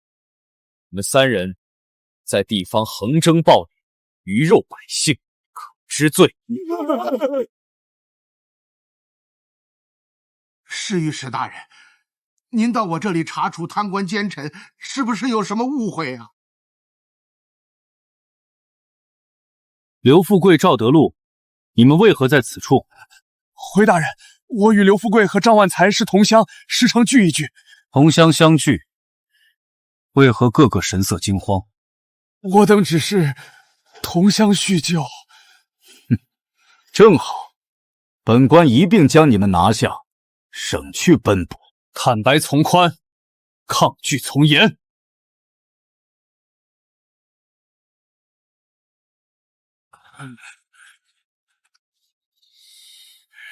侍御史大人似乎对这酒情有独钟啊！正好大人远道而来，我等更应尽地主之谊，今晚不醉不归，如何？你们这酒，陛下曾言要与天下文武重臣共饮。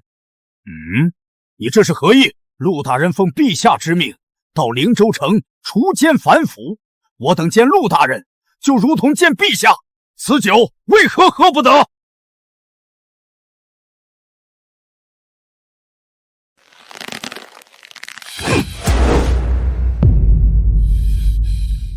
你们好自为之！大人，闭嘴！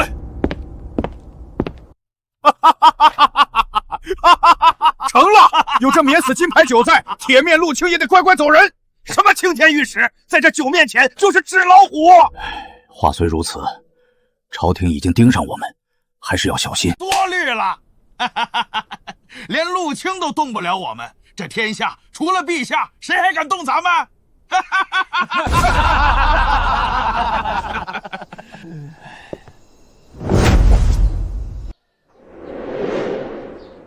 你让陆清演这一场戏，真能把酒炒到千金难求？戏一唱完，做贼心虚的人会疯抢这能保命的东西。到时候我控量一天只卖3-5坛，价格自然飞上天。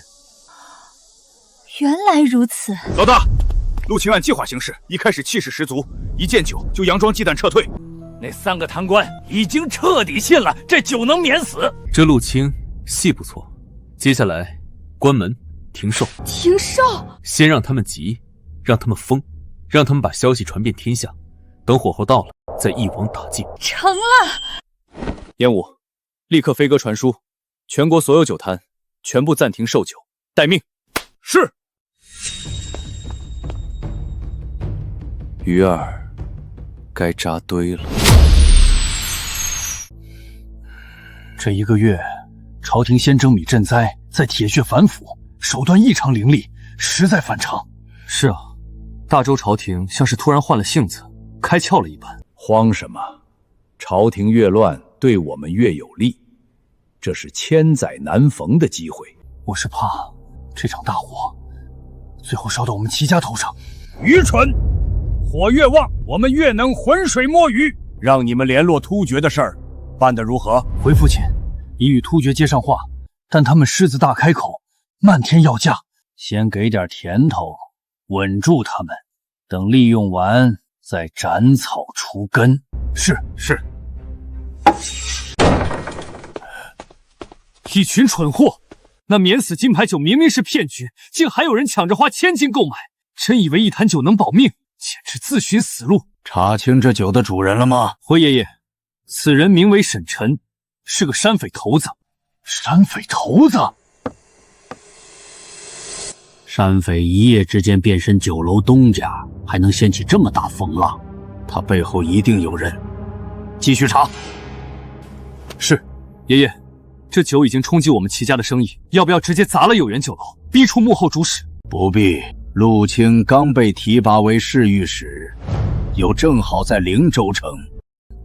陆清铁面无私，又有陛下撑腰，灵州城必定血雨临风。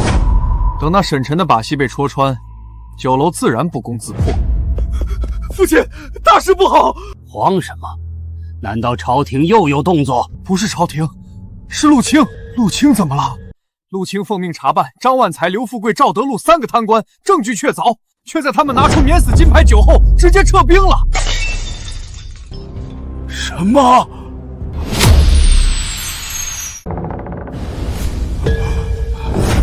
这不可能啊！免死金牌酒真保了那3人，这怎么可能？事实就是如此。陆清率领10几个禁卫军包围了张万才的府邸。显然他手中已有十足的证据，势必是要把张万才一网打尽，但却因免死金牌酒被迫将禁卫军撤走，连他也无计可施。陆清被命为侍御史，难不成是皇帝对陆清下达命令，有酒就能免于一死？匪夷所思，当真是匪夷所思。父亲，先别轻举妄动，容我上朝试探风声，再做打算。你的意思是，这有缘酒楼背后之人很有可能来自于皇室？不错，沈晨不过是个山匪头子，绝非是他能够布下此局的。此酒首次出现是在夏朝时，皇帝御赐于长安各官，会不会此酒与皇帝有所关系？借御赐之名行钓鱼之事，伺机敛财，更像是内卫的手笔。难道是内卫？此事不可再提，暗中调查即可。是。寨主哥哥叫我们来做什么呀？肯定是寨主赚了大钱，给我们发好吃的。我要你们从此读书识字，学知识，考功名，将来为山寨、为百姓出力。我们是山匪，也能考功名吗？有我在，定保你们平步青云。读书识字，考取功名。元武，带他们去吃大餐，今晚烤全羊。寨里这么热闹，发生什么好事了？好事？你们一来，准没好事。哼，你召集这些孩子想干什么？培养小土匪，让他们跟你一样占山为王吧？占山为王？你也太小看我这山寨里的乖孩子了。再过几日，贪官奸臣都杀光了，官职也就空出来了。我要让寨子里的孩子考取功名，入朝为官。你说什么？让他们考取功名，入朝为官？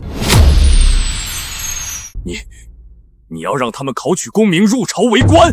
沈晨，你这是在祸乱朝纲，残害百姓！好你个贼子！没想到你心思如此歹毒。沈晨，你为什么要这么做？你们来我山寨就是为了说教。你一心谋反，如今又要安插人手入朝，我们怎能不担心？不劳你们费心，我让孩子们读书做官，为的是天下苍生，不是为了我沈晨一己之私。大周将亡，朝廷有这些孩子在，天下才不会大乱。若大周不会亡呢？若是大周不会亡，那就由他们发光发热便是了。可惜没有这个如果。我说你为何如此言之凿凿，认为大周将亡，原来你的目的在于此。若是朝廷重要官职都是你的人，都听从你的号令，那这大周不可能不亡。你以免死金牌酒为计，献上花名册，让大周除尽贪官奸臣，此举本该名垂千史，却没想到你的所作所为皆是一己私欲。小子，我真是看错你了。所以你们现在是一致认定大周灭亡出自于我，是吧？那不然呢？朝廷最忌讳结党营私，而你布局天下，让你的人都入朝为官，这可不是结党营私，而是颠覆朝廷。你这是要架空大周，让大周不攻自破。我沈晨想要这天下，何须用这种上不了台面的手段？你们的眼睛是瞎了吗？你也知道这是下三滥的手段，可你还是做了，厚颜无耻！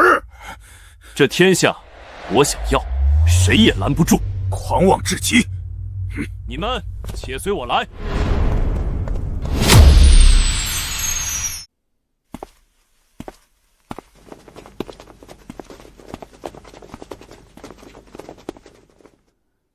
接下来你们看到的，就是我逐鹿天下的底气。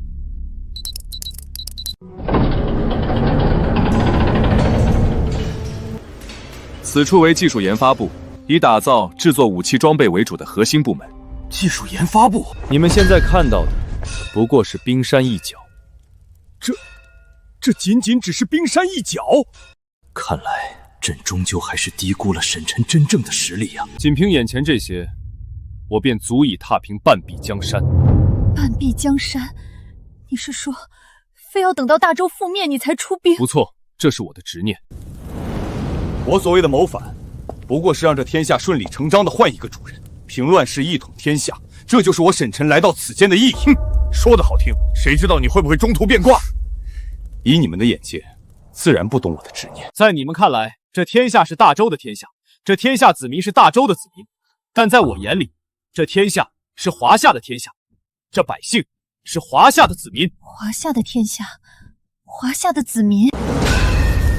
我之所以等大周亡后而返，是为了不伤及华夏子民；我之所以在大周亡后而返，是为了给所有华夏儿女一个安稳太平的未来。我不必向谁解释，也不需要谁理解。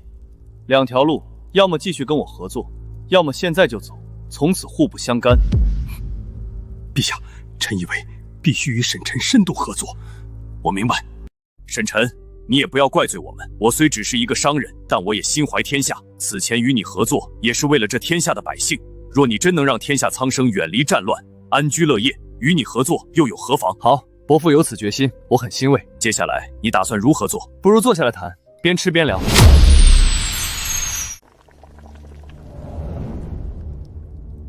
要掌天下，必先布局于民。你心中已有定计，不妨直说。第一步，造福百姓，收拢民心。李兄为商人，你为山匪，如何造福百姓？如何笼络民心？很简单，盐。严武，把东西带上来。是。这是矿盐。沈晨，你可知矿盐有毒，岂能食用？你想用毒盐害民蒙利？你们看看另一碗，这盐雪白细腻，竟比皇宫御盐还要精纯。无异味，无海盐腥气，这真的是矿盐？你在军中多年，海盐、矿盐都食过，尝一尝不就知道了。陛下，这是要我以身试毒。如何？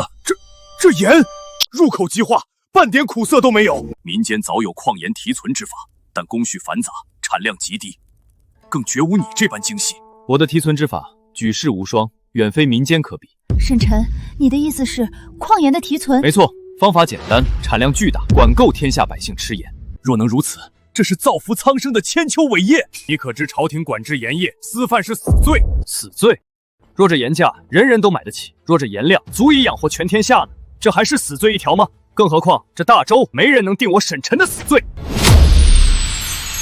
盐业由朝廷直管，又牵扯世家商贾利益，盘根错节，你打算如何摆平？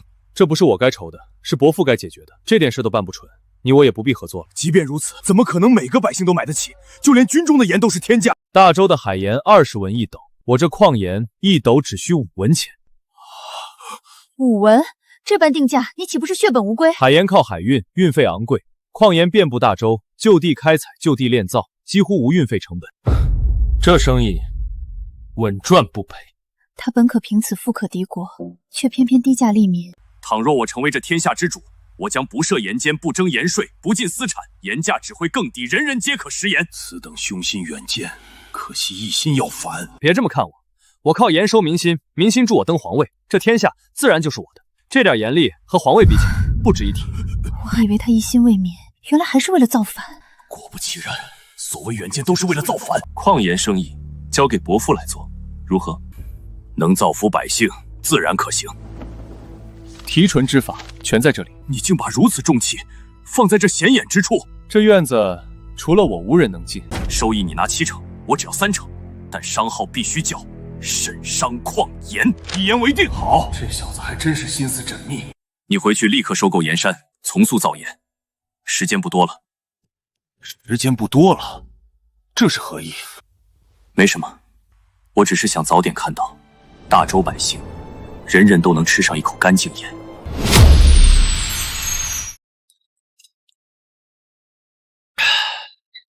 老大，李家一行人已经离开山寨，走了就好，坐下吃，可别浪费了。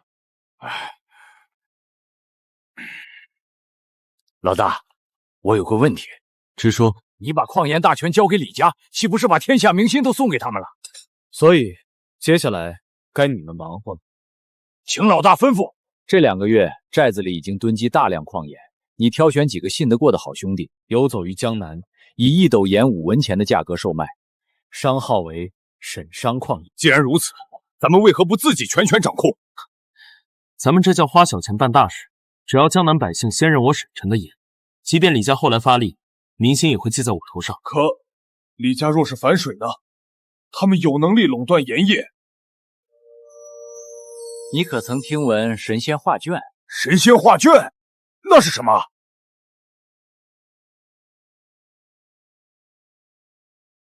老大，这小玩意儿和神仙有什么关系？这是方才发生的事，这真是神仙手段。有他在，就能证明矿盐技术出自我手。李家若敢反水，我让天下人尽知真相。老大威武！还有，卖盐时留意突厥动向，有情况立刻传书汇报。是。钱儿，父皇有何吩咐？矿盐一事，朕全权交给你督办。儿臣接旨。朕不管你用什么方法，3个月内，朕要大周百姓人人都能吃上无毒井盐。儿臣定当不辱使命。父皇，儿臣有一事困惑。有话直说。父皇，儿臣困惑，矿盐一事所谓笼络民心，可沈臣交由我们来处理，不仅当个甩手掌柜，还要以商号为沈商矿盐进行售卖，那岂不是这天下民心皆归他所有？陛下，7成利益和天下民心相比，微不足道。民心才是国本，钱财不过是细枝末节。你们当真以为朕会循规蹈矩，按照沈臣那小子的规定替他卖盐？父皇，你这是要毁约？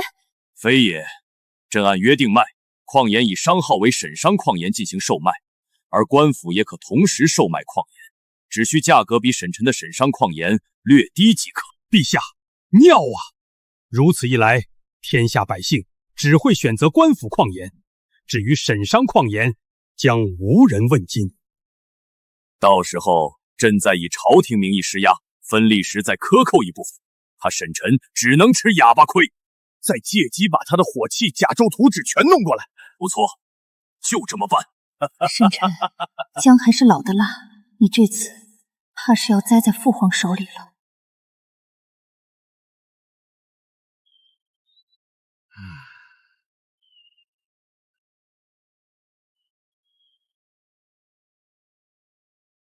老大，是严厉从中州传回的消息。总算来了，不错，陆清演技到位，加上张万才几人嚣张跋扈，免死金牌酒的名头已经传遍大江南北。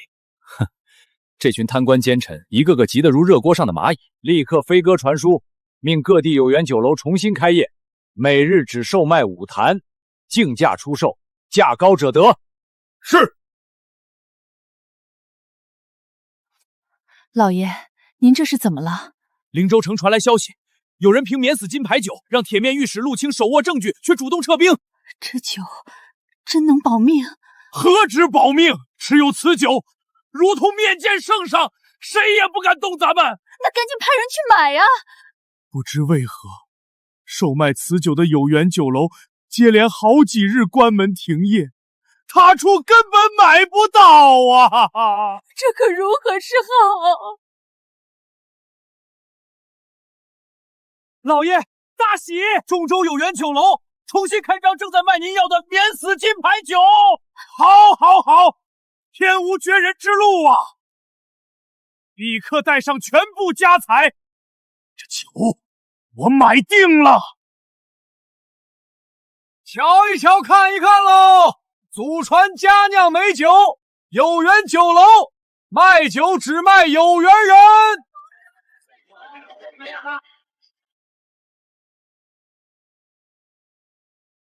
这些酒本官全要了。对不住，本店每日仅收5坛，竞价购买，价高者得。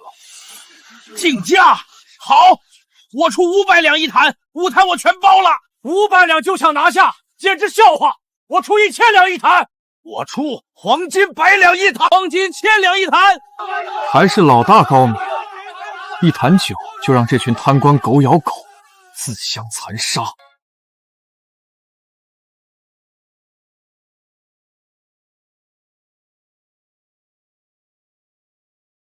陛下，臣有本奏。说来，民间有人假借陛下威名，售卖所谓御赐美酒，哄抬天价，扰乱市面。哦，既然谁都知道那是假酒，定然卖不出去，不过是市斤计量罢了。若是卖得出去，又如何呢？可此酒售价天价，却仍有无数人争相抢购。明知是假酒，还愿花天价购买？天下竟有这等事！因此酒借陛下之名买酒之人，或是听信此酒为皇帝御赐之酒，才愿天价购买。此举是对陛下的长养尊敬，当真是有趣。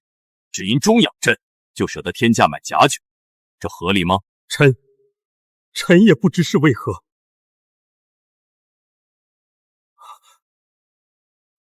陛下，有缘酒楼当家人呈上花名册。有缘酒楼，陛下。正是这家酒楼假借陛下名义卖假酒。哦，以朕之名卖假酒，竟还敢主动出面，他这是在挑衅朕吗？将花名册呈上来，朕倒要看看他有多大的胆子。臣到底想干什么？这花名册不好，中计了。灵州城县令张万才、刘富贵、赵德禄7月初7于灵州城有缘酒楼花白银300两购一坛免死金牌酒。中州知府林伯学、知县高举、知县贾中和7月12于中州有缘酒楼花黄金1000两购一坛免死金牌酒。江南知府戚金7月15于江南有缘酒楼花黄金5000两购一坛免死金牌酒。啊！天价买酒，这是巨贪呐！原来如此，这根本不是免死金牌，是催命符，是阎罗令。堂堂朝廷官员，一年俸禄不到100两白银，竟1掷千金买酒，这些钱全都是民脂民膏。诸位爱卿，睁大眼睛看清楚，一夜10人，整整20夜，全是拿天价买酒的贪官，简直不成体统，丧心病狂。小鱼，臣在。持此名册，将榜上之人全部缉拿归案，抄家不放，株连问责。臣遵旨。呵呵，有缘酒楼当家人借朕之名卖假酒，此酒被这群贪官奸臣误认为是免死金牌酒，以为持有此酒就可免于一死。他以此敛财，敛的是不义之财，再将买酒之人记录在花名册上交朝廷，让天下奸佞无处遁形。此计环环相扣，滴水不漏。陛下，此人是天下奇才，是国之栋梁。大周得此能人，实乃天佑大周。哼，你们都是大周的清官好官，怎么也学会了这套阿谀奉承？你们连一个小小的酒楼当家人都不如。臣等有罪，臣等有愧于陛下，退朝。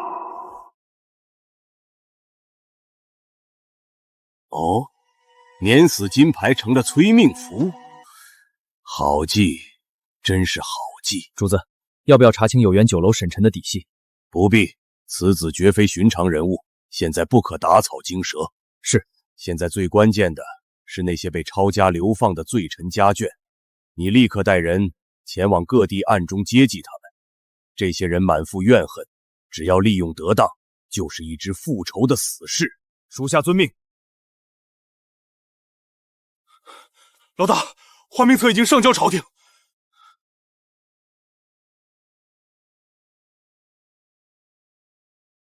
接下来，且看这天下风起云涌。什么？一夜10人，足足有20夜，将近200人全部暴露无遗。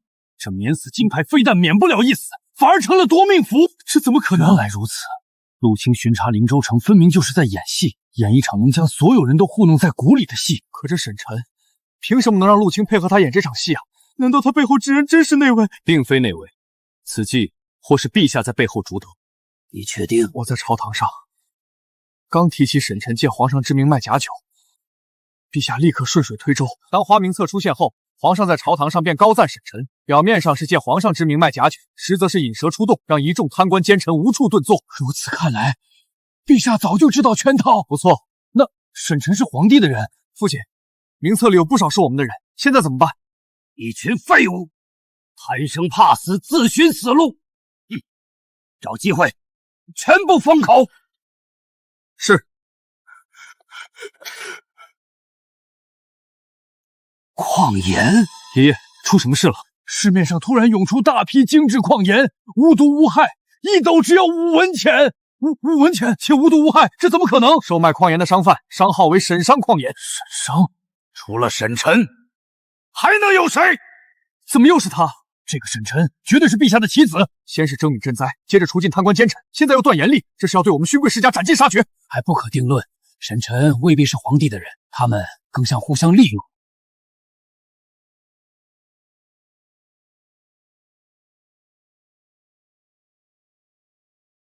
侍御史陆清奉陛下之命除奸反腐，张万才、刘富贵、赵德禄，速速出来认罪伏法。这该死的陆清，真是扫老子的兴！他该不会以为我们将免死金牌酒喝了吧？哼，有酒在手，他敢动我们一根手指头，找死！陆清，你眼瞎了！这酒乃是陛下御赐，陛下曾言要与天下群臣共饮，你敢对我们动手？陛下御赐，那又如何？你听不懂人话，见此就如见陛下，你敢忤逆圣业？哼，愚蠢至极！全都拿下！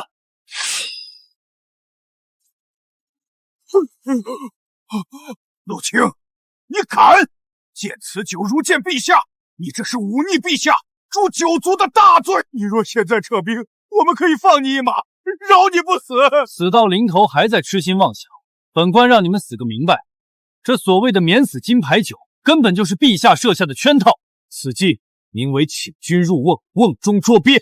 原来如此，原来如此，不可能，这绝对不可能！陆清，你在吓唬我们，对不对？侍御史陆清奉陛下圣旨，将贪官张万才、刘富贵、赵德禄缉拿归案，从严查办。完了，全完了！我认罪，我认罪！陆大人，求您网开一面，饶我一条狗命！现在知道怕了，晚了。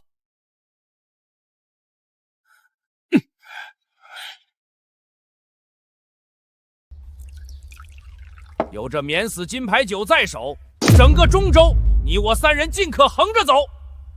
今日找2位，就是商议后续合作，共分民脂民膏。大人英明，有这酒护身，朝廷再大的官也奈我们不得。合作可以，但大人得拿出诚意，不能独吞好处。高枕无忧，我看你们是死到临头还不知。你是谁？敢闯林大人府邸，活腻歪了！你是镇国将军李九五，镇国将军，认出来就行。正好我也无需动手，不如你们束手就擒吧。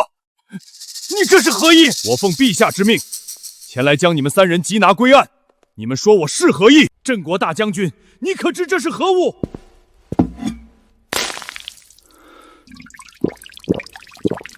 啊！你怎敢？这可是陛下御赐之酒！哼，陛下御赐，笑话！尔等贪官奸臣，陛下会赐酒于你们？你胡说！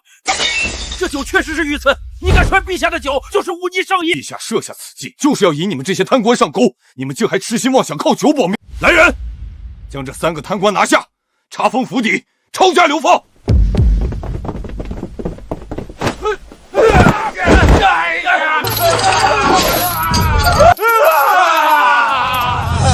此次中州之行干得不错，都是老大指挥的好。这连环计把那些贪官骗得团团转，竟真有人花3000两黄金买一坛酒。哟呵，出去一趟拍马屁的功夫倒是见长，以后这种活就交给你。别，老大，我错了。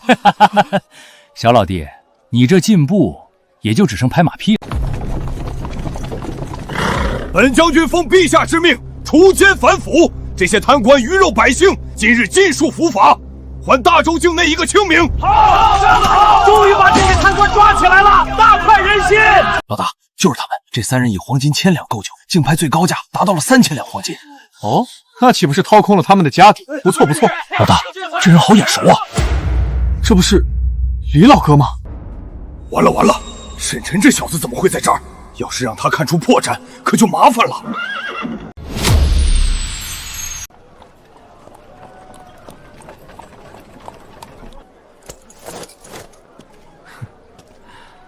李老哥，我都认出你来了，还躲什么呢？小老弟，你认错人了，本将军并非你口中之人，不得对将军无礼。哦，是我唐突了，懂，我都懂。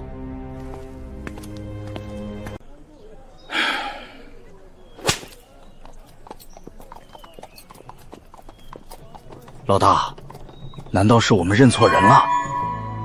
没想到老丈人竟早已把手伸进军中，说不定陆青也是他的人。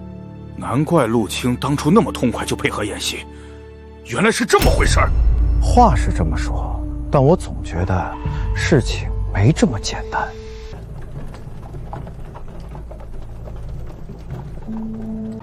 哟，这不是张大人、刘大人、赵大人吗？才短短几日，怎么就落得这般狼狈下场？沈晨，都是你，是你设下的圈套害我们！我要杀了你！我做鬼也不会放过你！我的免死金牌酒好喝吗？该不会你们把它当传家之宝供奉着，连一口都没舍得喝吧？沈晨，你不得好死！哼，先想想你们当初鱼肉百姓、草菅人命时，怎么给那些枉死的百姓一个交代吧。好走，不送。有缘酒楼当家人沈晨接旨。老大，怎么办？沈晨借朕之名售卖美酒，巧设妙计，将天价购酒之贪官一一记录，呈交花名册于朝廷，助朕除尽天下奸佞，还百姓清明。朕心甚慰，特封有缘酒楼所售之酒为免死金牌酒，赏黄金1万两，钦此。草民沈晨，多谢皇上。这沈晨果然如陛下所说那般目中无人，却不可雕在于他。原来如此，沈公子是在帮陛下除贪官啊！沈晨才是我们老百姓的青天大老爷，为民除害，好样的！沈公子大义！诸位，有缘酒楼暂时停业，再次开业，免死金牌酒一定会给各位一个满意的价格。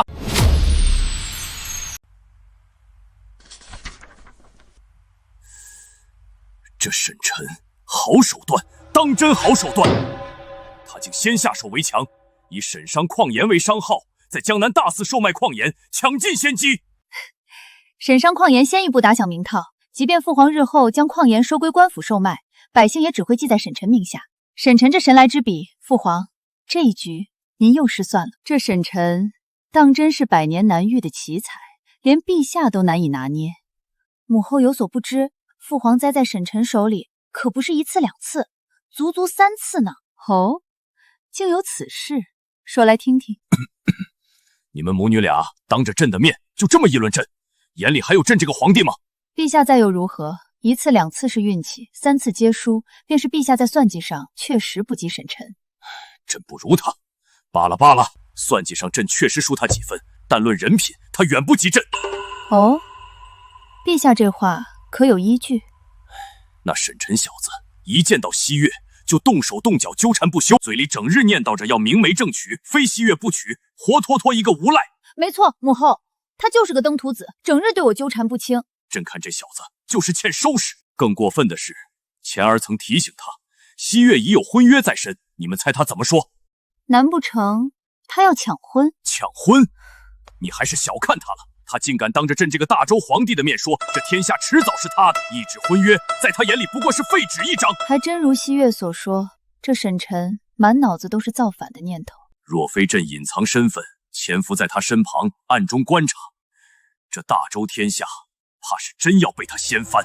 可若是父皇的身份暴露，沈晨知晓自己一直被欺骗，他会做出什么事来？会不会彻底反目？不过也多亏了他，大周的内忧已然解决。如今最大的隐患便是突厥，只要有朕在，大周绝不会亡。只要他信守承诺，也绝不会贸然造反。听陛下这么一说，我倒真想见见这个既狡黠又有本事的奇人了。无妨，等况颜在天下全面铺开，局势稳定后，朕便带你去见他。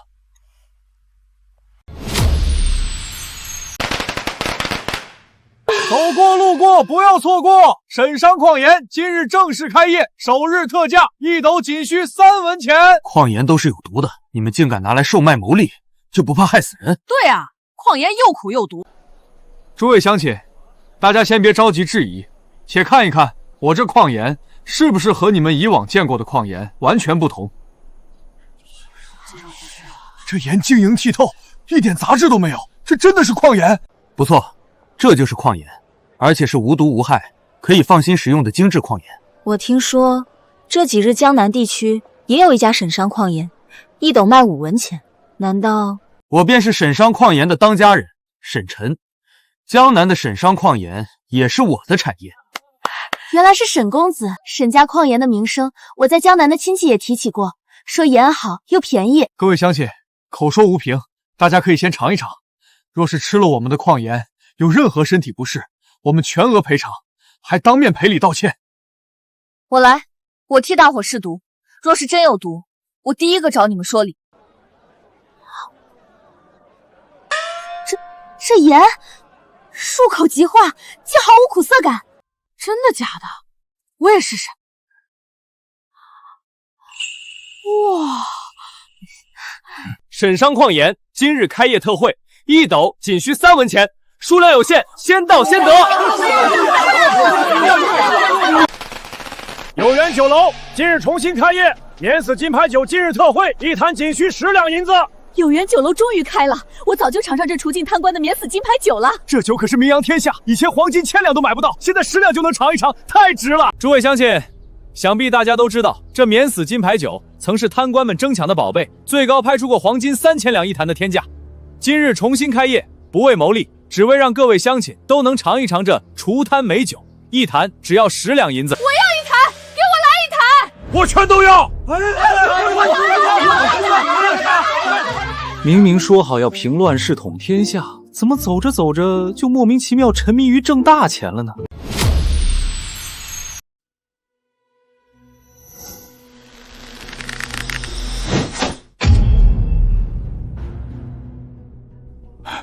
老大，李家一行人已经到门口了。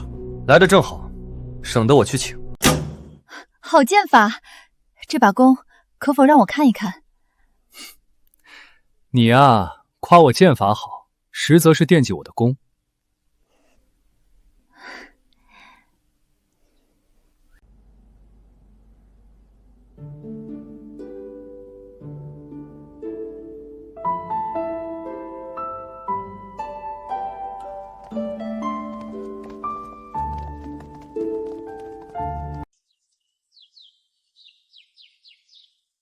沈晨，这位是我的娘亲。小子沈晨，恭迎丈母娘。丈母娘？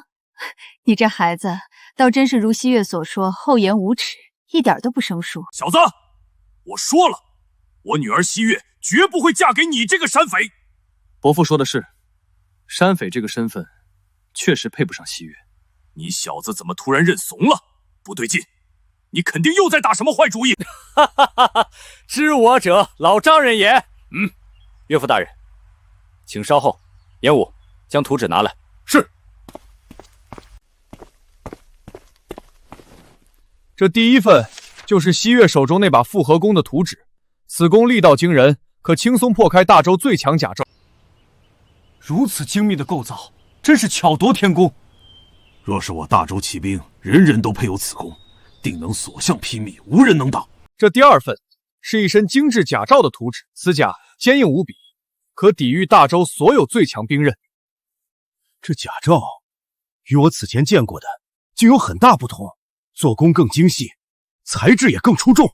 不错，这是我改良过的版本，比之前的甲胄防护力更强，也更轻便。所以这2份图纸还有这甲胄复合弓，你是打算交由我李家来制造？伯父都已经把手伸进军中了，我若是再不拿出点诚意，岂不是落后了？我说的对吗，李将军？不好，沈晨这话是什么意思？他难道已经知道李景武的真实身份了？若是他察觉我隐藏身份，后果不堪设想。为了大业，家主命我潜入军中查探虚实，那日在灵州城才未能与你相认。我懂，我都懂，都是自己人，何必这么见外？对，正所谓知己知彼，百战百胜。我也是为了大局着想。我还知道，侍御史陆清也是伯父的人吧？西月，你还想瞒着我呢？我也是听从父亲的安排，不是故意要瞒你的。这可就不对了，都是自己人，这般遮遮掩掩，多生分。沈晨，言归正传，如今大周贪官已除，灾情也通过征米赈灾得到缓解，内忧已解，你还是一心要反？我曾说过，大周的内忧远不止这些。远不止这些？沈公子这话是什么意思？这个冬天，才是大周走向灭亡的根源。何为灭亡的根源？为何偏偏是这个冬天？时间不多了，武器装备的打造要加快。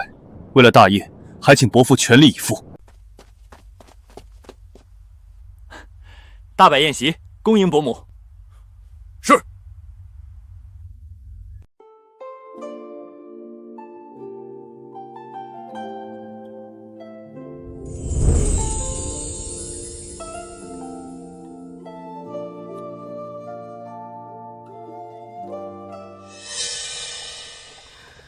陛下，觉得沈晨如何？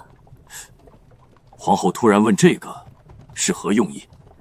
我看西月与沈晨情投意合，或许这是一段天定良缘。皇后休要胡言，沈晨是个奇才不假，但他一心想要推翻大周，我绝不可能让西月嫁给这样一个反贼，这等同于羊入虎口。陛下，你只看到他要反，却没看到他对西月的真心，也没看到西月对他的情谊。若是两人能结缘，日后即便有变数，凡事也有挽回的余地。陛下有没有想过，若沈晨所言非虚，大周真的会在这个冬天覆灭，你让西月何去何从？男儿征战四方，生死难料，可西月是女儿身，若是真的亡国，她一个弱女子将要遭受什么？陛下难道就从未想过吗？沈晨有勇有谋，对西月又真心相待，若是能有他庇护，即便日后天下大乱，西月也能独善其身，平安一生。朕考虑考虑。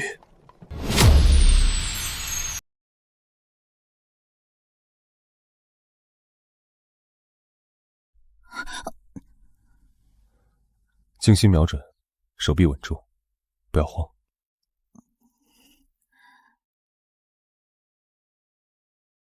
放。中了！我射中了！沈晨，我真的射中了！那是，也不看看是谁手把手教你的。你看看你，俩小辈谈情说爱，你如此激动，至于吗？至于。我真想砍了他那只不安分的臭手，竟敢对朕的女儿动手动脚！老大，李家主，不好了，出大事了！慌什么？慢慢说，何事如此紧急？灵州城所有的打造部全被齐家的人抢占了，他们来势汹汹，下手极快，我们的人根本来不及阻挡。什么？齐家？他们竟敢如此放肆，公然抢夺产业！齐家憋了这么久，总算是按耐不住，主动跳出来。沈晨，看你的样子，似乎早就预料到齐家会有此一举。不错，我早就料到他们不会善罢甘休。你们都以为大周的内忧已经解决，贪官除尽，灾情缓解，天下就太平了。实则不然，像齐家这样的勋贵世家，才是大周内忧最大的隐患，是啃食大周的毒瘤。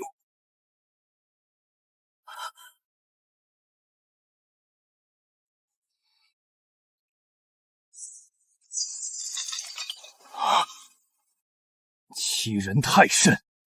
沈晨这小子简直欺人太甚！他卖酒售盐，短短1个月，屡次吞并我齐家产业。如今沈家产业遍布大江南北，势头早已压过我齐家。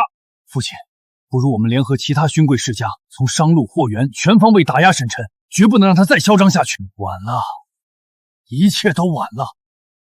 其他世家早已空有其名，徒有其表，根本不堪一击，怎么敢与沈晨为敌？父亲，事有转机，速速说来。沈晨与江南李家交往密切，孩儿查到李家暗中在灵州城布局，私自打造武器装备，规模极大。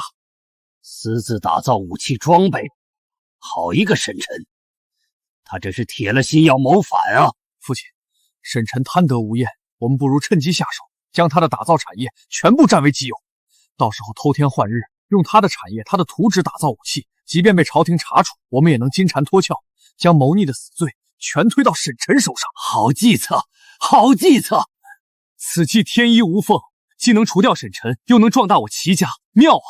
而且沈晨一心扩张产业，猝不及防之下，我们抢占他的打造部，他根本来不及反应，也不敢声张。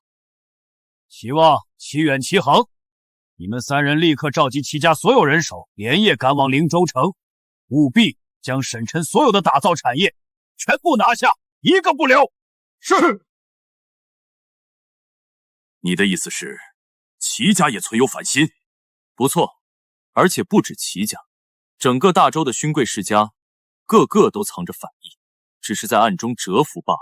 沈公子如此肯定，何谓见得？齐家是勋贵世家中的领头羊，实力最强，可他们偏偏不去抢旁人的产业，偏偏盯上我的打造部，这绝非偶然。会不会只是因为你这1个月吞并了齐家不少产业，他们这是在报复你？吃准了我被抢了打造产业，只能吃下这个哑巴苦亏，不敢轻举妄动，生怕暴露自己。可私自打造武器装备是诛九族的死罪啊，他们就不怕吗？他们精明得很，拿下我的打造产业后，定会闭门造车，只为齐家打造武器。若是事情败露，他们只需将此事上报朝廷，反倒能证明自己发现谋逆，主动上交，洗清自身反心。可若是让他们拿到了武器图纸，日后必成大患，这该如何是好？无妨，他们拿到的是低了好几个等级的武器装备图纸罢了。好啊，沈晨，原来你早有防备，到头来还是对我们有所忌惮。西月，你这就误会我了。真正的神兵利器，岂是一张图纸就能打造出来的？就像那2个空调和冰箱，即便我把设计图纸摆在所有人面前，整个天下也无人能打造出来，更何况是我的核心武器图纸。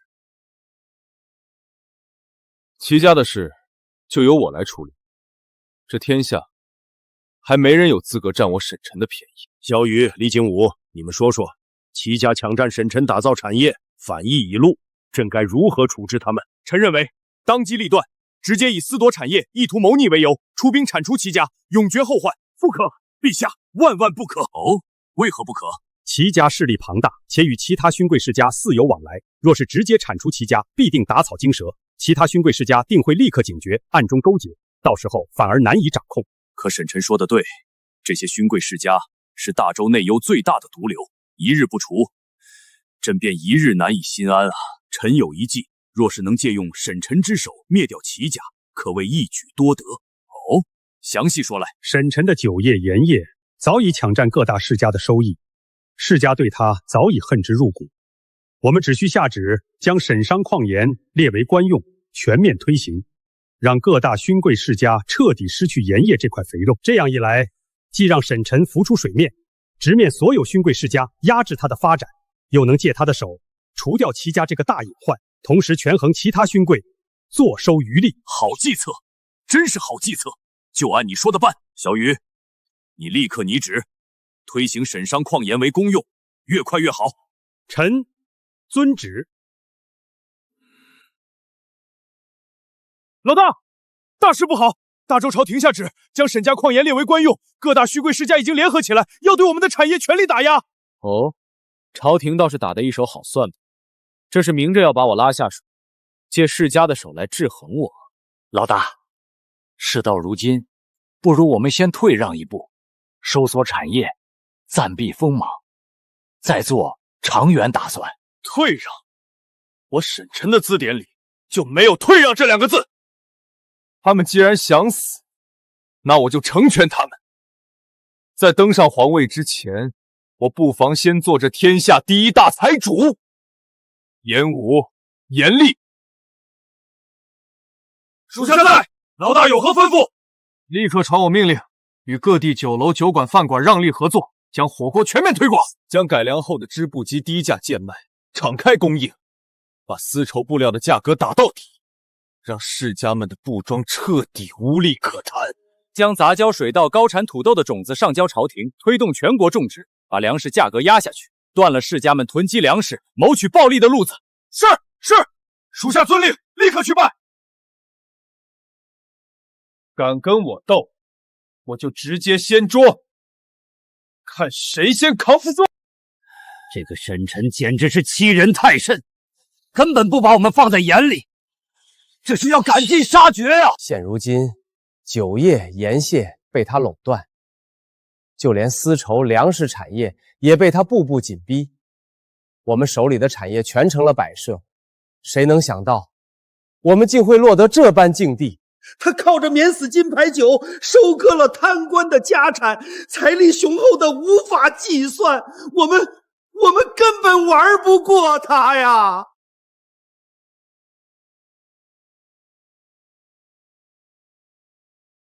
诸位家主都在啊，看来本王来的正是时候，没打扰各位议事吧？不得等拜见吴王殿下，殿下千岁千岁千岁！无需多礼，都起来吧。本王此次前来，是要与各位共谋大业。殿下，我等如今已是穷途末路，不知殿下所谓的共谋大业是指？诸位，你们有没有想过，仅凭沈晨一人，何德何能，将你们4大世家死死压制，让你们毫无还手之力？殿下的意思是，沈晨是您的人？如此其人，若是能为我所用，本王求之不得。可惜，他并非我的人。还请殿下明示，我等实在不解，为何会被沈晨逼到这般境地？本王明说吧，从始至终，你们真正面对的对手，从来都不是沈晨，而是大周的皇帝李成。这沈晨竟然是皇帝的人，我们这是被他耍得团团转啊！齐家主，当初可是你拍着胸脯说沈晨与皇帝毫无关系，让我们放心对付他，如今酿成大祸，你说怎么办？齐关山，都是你，是你害了我等4家。若不是你提议抢占沈晨的打造产业，我们也不会落得这般境地。诸位息怒，诸位息怒。倘若沈晨真的是皇帝的人，可为何我齐家抄了他的打造产业，还安然无恙，连一点风声都没有？事到如今，我也就不瞒着诸位了。自齐家拿下沈晨的打造产业后，我们就一直在暗中打造武器装备，至今已有1个多月。私自打造武器，这可是诛九族的死罪啊！可这么久以来，朝廷半点动静都没有，我齐家安然无恙。也正因为如此，我才笃定沈晨并非皇帝的人，才敢放心动手啊！齐家主啊，齐家主，你可真是愚蠢至极！按照沈晨的一贯作风，睚眦必报。你占了他的便宜，抢了他的产业，他岂能忍气吞声，坐视不管？唯有一种可能，他是在借你的手，借你齐家的财力，帮他打造武器装备。他等的就是你齐家耗尽所有资源，再将你齐家一网打尽，把你齐家的家产全部占为己有。这就是沈晨的阴谋。原来如此，原来如此！我竟然亲手把齐家推向了深渊，真是愚蠢，真是愚蠢啊！你齐家从抢占沈晨打造产业的那一天起，就已经名存实亡了，只是你们自己还蒙在鼓里罢了。殿下，求殿下救我齐家，求殿下救救我们！我齐家愿效犬马之劳，绝无二心。齐家一倒，接下来就是王家、胡家、卢家，还有天下所有的勋贵世家。你们别忘了，你们每家手里都藏着不臣之心，私下囤积粮草、打造兵器，哪一样不是谋逆的死罪？殿下饶命！求殿下救我王家，我王家再也不敢有二心了。殿下，我胡家愿将全部家产都赠与殿下，只求殿下能保我胡家上下平安。我卢家也一样，愿意献出全部家产为殿人马首是瞻，求殿下保我卢家性命。很好，你们很清醒，也做出了最正确的选择。只要李成还坐在那个皇位上，你们就永远不可能赢得了沈晨，迟早都会被他一个个逐掉，落得家破人亡的下场。想保住你们的家业，想保住你们的性命，唯有一种可能，那就是这天下不再是李成的天下。我等愿誓死投靠殿下，祝殿下登临大位，成就大业。很好，本王在此立誓，待我登临皇位之日，便是你们四家封侯拜相之时，保你们家族兴旺，富贵无忧。我谢殿下，我等定当全力以赴，祝殿下成就大业，绝不辜负殿下厚望。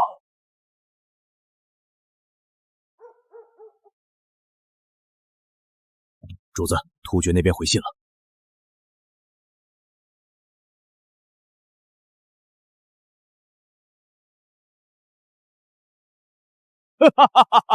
真是天助我也！此计若成，这大周天下必归我所有，天下一主，指日可待。主子英明，属下愿听候主子差遣，祝主子成就大业。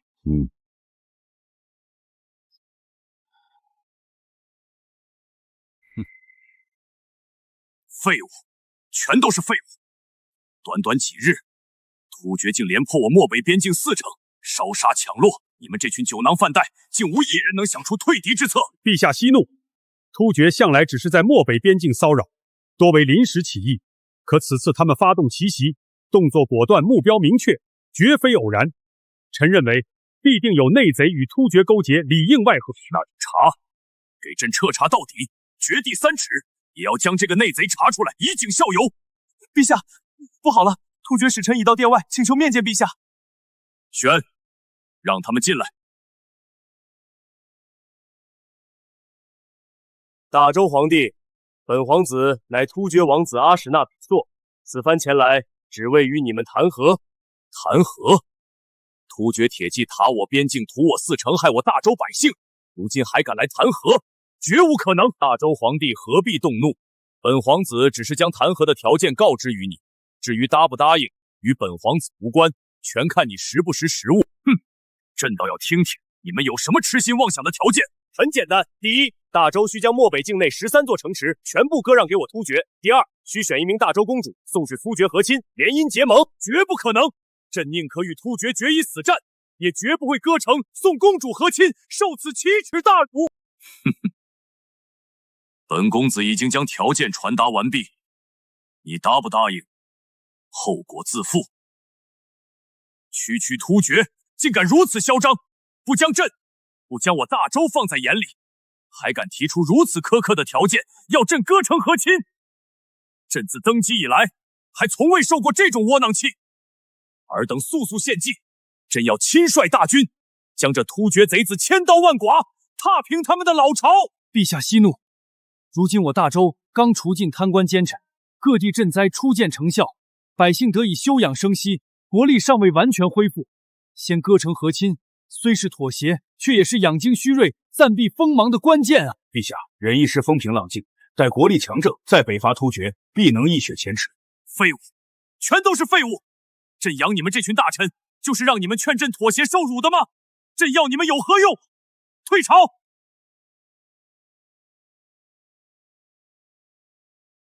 陛下，末将愿立下军令状，亲率大军出征，定将突厥贼子击退，收复失地，以雪今日之辱。将突厥击退并非难事，可一时击退，无法永绝后患。他们迟早还会卷土重来，骚扰我大周边境，残害我大周百姓。朕要做的不是击退，是北伐，是彻底歼灭突厥，永绝边境之患。父皇，女儿听说了，突厥要让大周送公主和亲，女儿不要去，女儿不要联姻，女儿只想陪在父皇身边。悠然，别怕，有父皇在，朕绝不会将你送入突厥贼子手中，绝不会让你受半点委屈，你且放心。父皇，若是实在没有办法，西月愿替悠然出嫁，前往突厥和亲。胡闹！朕的女儿个个金枝玉叶，绝不可能用来联姻和亲，绝不可能用你们的幸福去换所谓的和平。此事休要再提。入秋了，大家好不容易聚在一起吃个饭，可伯父因何事这般愁眉苦脸？沈臣，你有所不知，突厥连破漠北边境4成，我李家在漠北的所有产业全被他们抢占一空，损失不计其数。事发突然，损失在所难免。沈臣，你是不是一直在等？等的就是突厥进攻大周？是，也不是。我曾说过，这天下是华夏的天下，这天下的子民是华夏的子民。我之所以等大周王后而返，是为了不伤及华夏子民，就不可能任由突厥残害华夏子民。可这天下还是大周的天下，我若起兵攻打突厥，就算我的出发点是好，也会与大周全面对立。如此一来，即便我登上皇位，也是从大周手中抢下来，并非顺理成章，天命所归。所以，你是在等大周与突厥全面开战，大周不敌突厥后，再起兵救天下于危难之际。不错。楼下何事这般吵闹？突厥使臣阿史那比索带着随从在楼下闹事，还动手打了百姓。将窗户打开。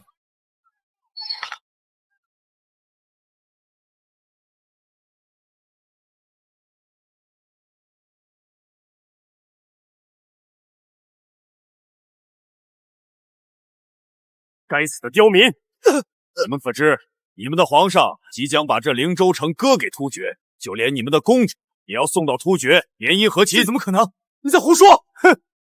漠北边境被我突厥连破4城，你们的皇帝早就被吓傻了，定会以割城联姻的方式谈和。再过几日，就连你们的公主都要送到突厥给本皇子当妾。连破4城，怎么会这样？本皇子知道你们大周子民痛恨我突厥。这些年，我突厥祸乱大家边境，民不聊生，而大周皇帝选择忍气吞声，就是惧怕我突厥大军压境。你们崇敬的皇帝，说白了就是个贪生怕死的主。哈哈哈哈！有什么这样？你们信或不信，结果都一样。大周若是不与我突厥谈和，那我突厥也会杀进大周。哈哈哈哈哈！届时，你们都将永世为奴。还不提前给你的主人跪下磕头认错！沈臣不可！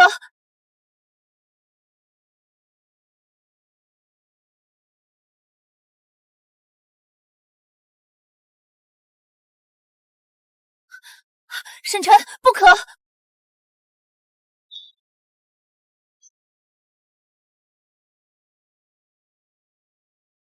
二王子，二王子，是谁？竟敢杀害我突厥二王子！有种出来！是我，将他的尸体抬走，回去告诉你们的可汗，把他的项上人头准备好。我沈臣不日便会亲自去取。大周敢杀我突厥二皇子，我突厥绝不轻饶！你们就等着我突厥大军压境吧！杀得好，太解气了！这突厥贼子早就该杀了。沈公子威武，都让参军跟着沈公子杀突厥，护我大周！参军杀突厥，参军杀突厥！一个跳梁小丑也敢在灵州城撒野，扰了我的兴致。这就是西月曾说过的火气，一瞬之间击杀敌人，让人防不胜防。若是大周将士能只有此火气，区区突厥何惧之有？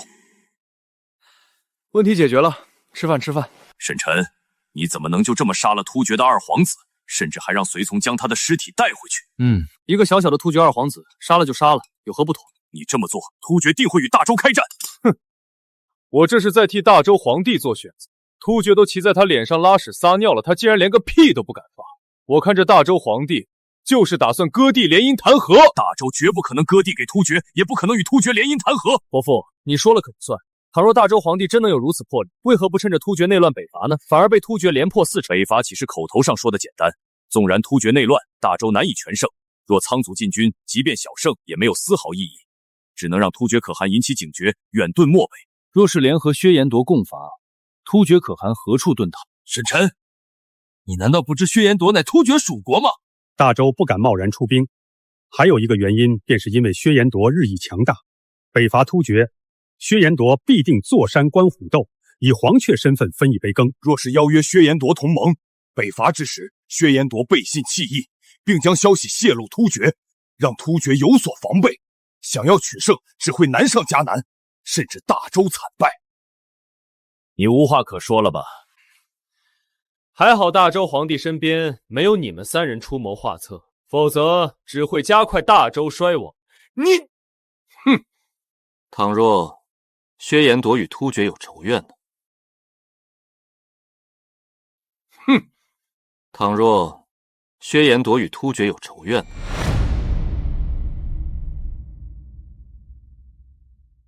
沈臣，你这话是什么意思？何以见得薛延夺与突厥有仇怨？他们明明是从属关系。伯父常年经商，涉足各行各业，难道会不知道，一张上等狼皮，在薛延夺境内只需5贯钱，运到灵州城却要卖到50贯，如今更是涨到了80贯。我自然知晓此事，只是从未深究其中缘由。凡是经过突厥境内的薛延陀商队，都要缴纳高额关税。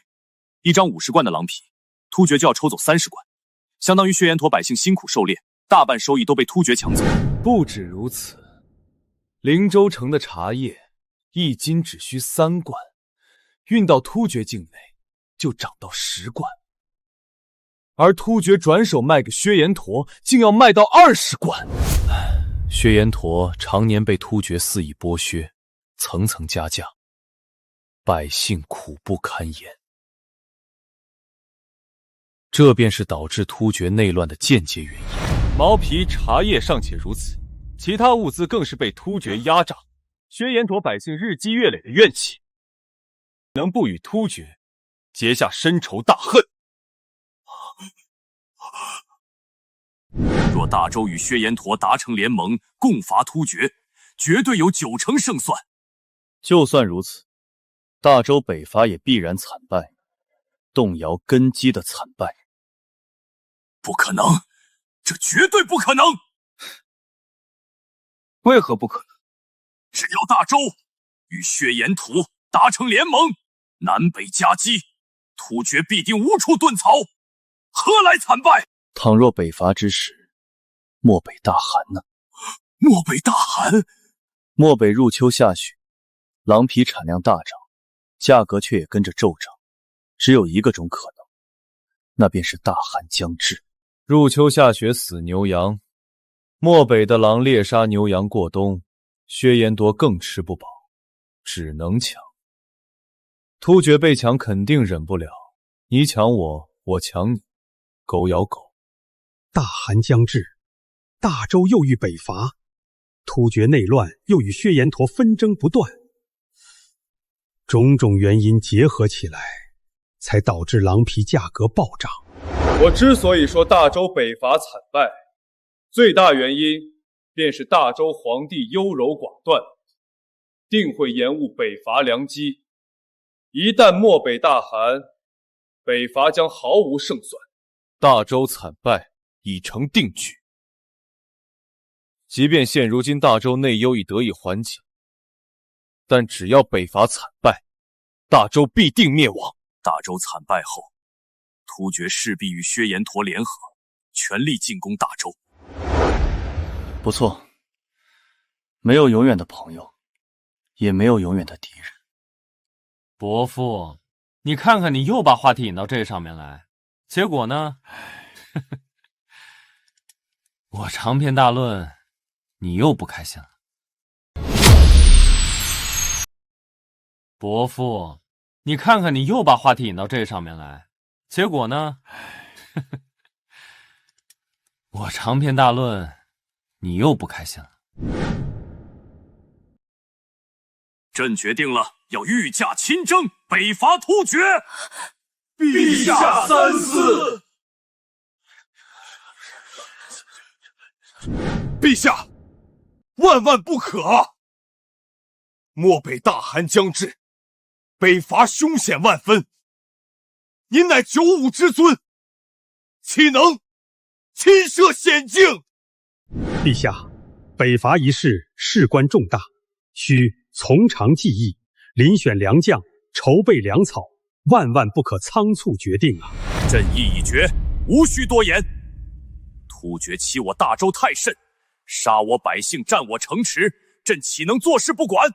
朕要北伐突厥，永绝边境后患，不做束手待毙的守城之君。倘若这是陛下深思熟虑后的决定，妾必全力支持。打理好后宫，为陛下稳固后方，静待陛下凯旋。女儿也是如此，全力支持父皇。愿父皇旗开得胜，早日平定突厥，平安归来。好，哈哈哈！不愧是朕的亲人。3日后，朕将昭告天下，亲率大军御驾亲征，北伐突厥，踏平漠北。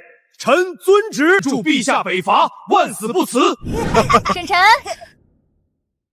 稀客，不过怎么就你一个人？怎么不欢迎我？怎么会不欢迎？只是你爹那个跟屁虫没跟来，一时还真不习惯。还不是你这个登徒子，总喜欢对我动手动脚。别忘了，那日我救了你，你就是我的压寨夫人。哼，说好的，明媒正娶。陪你喝一杯，求之不得。沈晨，你怎么一直给我倒酒啊？你喜欢酒，我倒酒，这叫成人之美。什么成人之美？你就是故意的。我可不是什么好人。沈晨，我信得过你，你是正人君子，坐怀不乱。古代有个书生与女子在庙里暂住，同睡一张床上，女子在2人之中放了一条被子，以此为戒，并写了张纸条，过界者禽兽也。第2天醒来，书生果然没有越界，你觉得如何？此书生是个正人君子。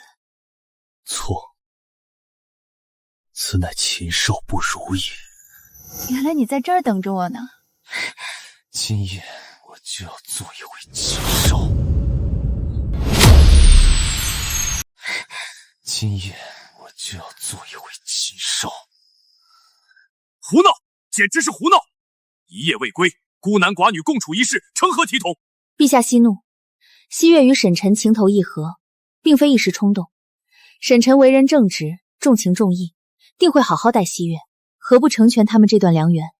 朕此次御驾亲征北伐，虽有胜算，却也难保不会有不测。朕这一去，不知能否平安归来。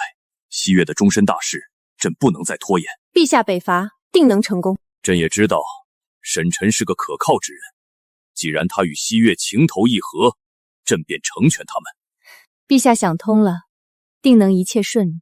朕要在出征前看着西月成婚，了却这桩心事，也能安心北伐，永绝突厥后患。正好出征前喝上一杯喜酒。喜酒如此急切，朕怕这会成为一生的遗憾。那就依陛下的。沈臣，父皇即将北伐，你与父皇立场不同，倘若日后兵刃相犯，你会不会因为我而手下留情？沈臣，你给我滚出来！唉，老丈人还是来了。快起来，穿好衣服。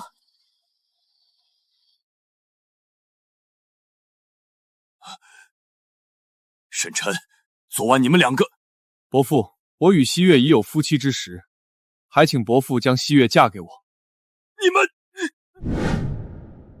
沈晨，我是为了你与西月的婚约而来。伯母这是同意了，可伯父，你都先斩后奏了，还需要征得我的同意？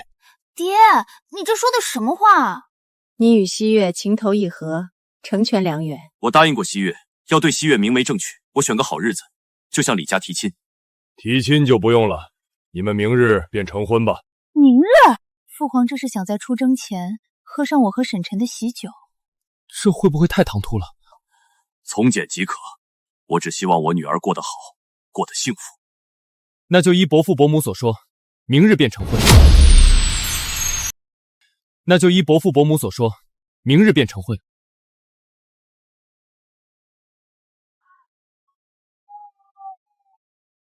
乡亲们，劳驾让一让，今日我沈晨成婚，可不能耽误了吉时。新郎官这么急，是怕新娘子跑了。这可是天大的喜事儿啊！朕终究还是毁约了。陛下，臣心悦诚服。沈晨乃当世奇才，西月嫁他是天作之合，臣不敢有怨。那就让你儿子萧齐多和悠然走动走动。臣谢陛下隆恩。陛下，也请为臣儿李宗文赐一门良缘。滚！朕不是媒婆。岳父岳母在上，女婿沈晨前来迎娶西月。好，我把女儿交给你了，你若负她，我绝不饶你。快起来吧，今日是大喜之日。寨主哥哥娶媳妇了，我们要有小寨主了！恭喜寨主，贺喜寨主，祝寨主与夫人百年好合。请新郎官向岳父岳母敬酒。岳父大人，请喝酒。好女婿，沈晨，朕的西月就交给你了。岳母大人，请喝酒。好。请新郎官祝新娘向父亲母亲敬酒。父亲，请喝酒。西月，为父喝了你和沈晨的喜酒，一事无憾。父亲定会如愿以偿。这是出了什么事了？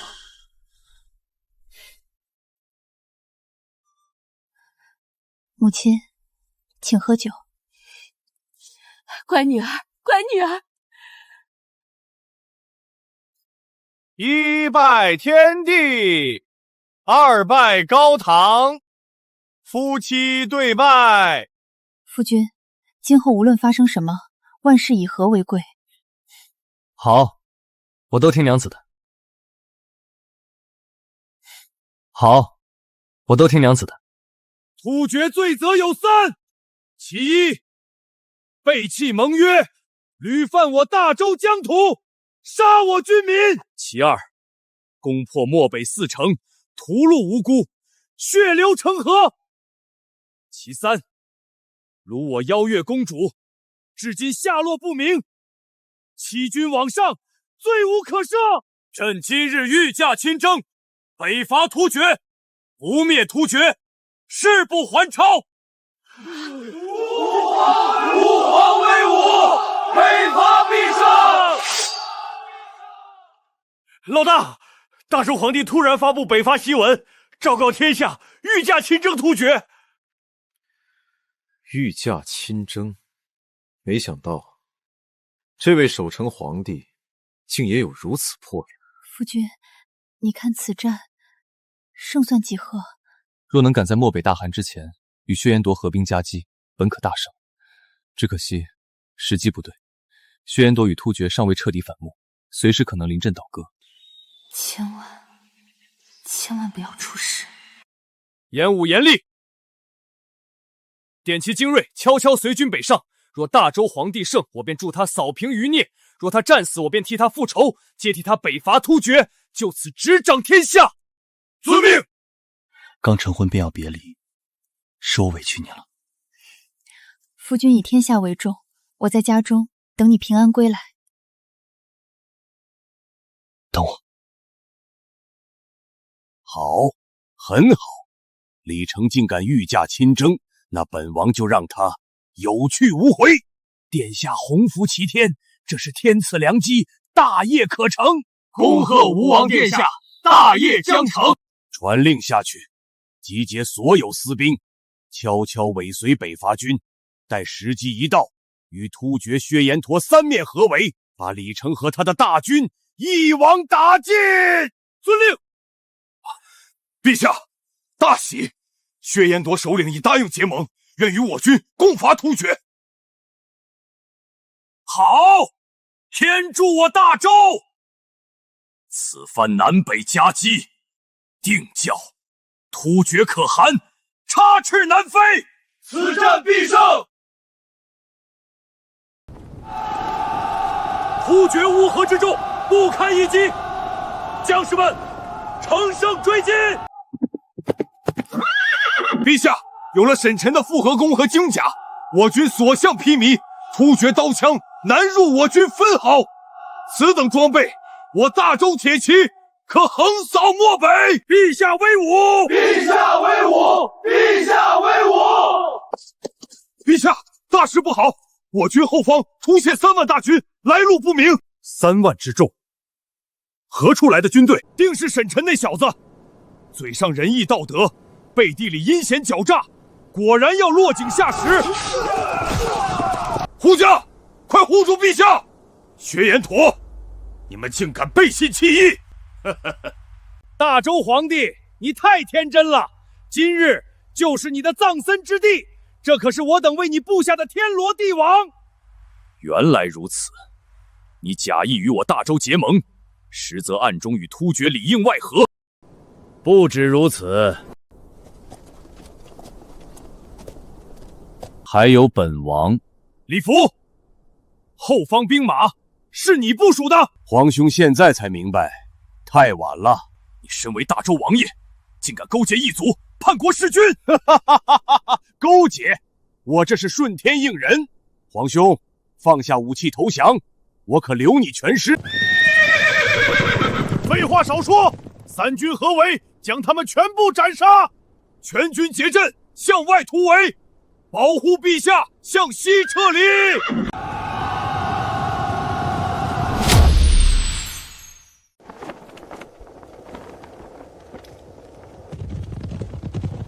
哦，好像出了点变故。老大，是薛延陀的人在追杀大周军队。假结盟，真围剿。薛延陀早跟突厥串通好了，以此围剿大周北伐军。不对，还有一队人马，甲胄兵器全是大周志士，是内奸。大周有人勾结异族，要叛国弑君。3面合围，插翅难逃。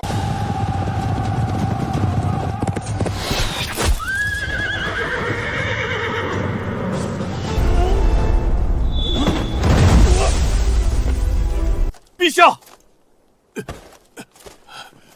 李成，你已无处可逃，束手就擒吧！守城之君偏要御驾亲征，自寻死路。北伐简直是个天大的笑话！老大，我怎么看着大周皇帝越看越眼熟？我也觉得好像在哪儿见过。西岳，他怎么会在这里？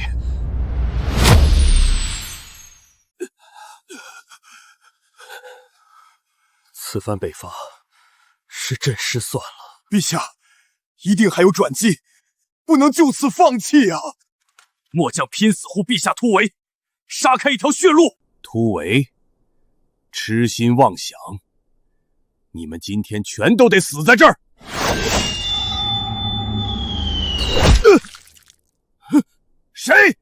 谁敢偷袭本王？西岳，他怎么会在这儿？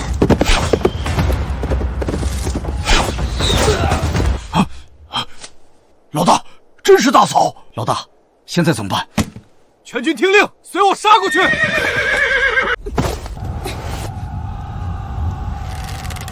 西岳，这不是你该来的地方，快离开！这小美人我喜欢，切记留她一命。本可汗要好好宠幸她。我乃大周邀月公主，太子援军即刻就到，诸位将士再撑1个时辰。原来你就是大周的邀月公主，果然是倾国倾城。本天可汗这就将你活捉过来。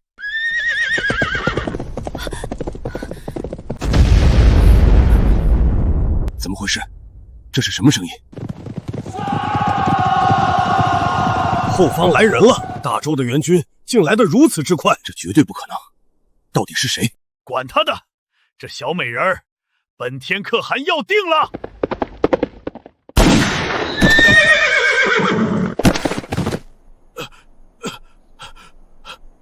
你是谁？我的娘子，你也敢动？夫君，你来了。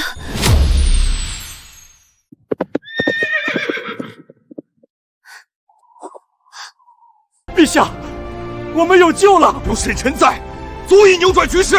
没想到，朕竟会以这样的方式在沈晨面前暴露身份。小老哥，李老哥，好巧啊！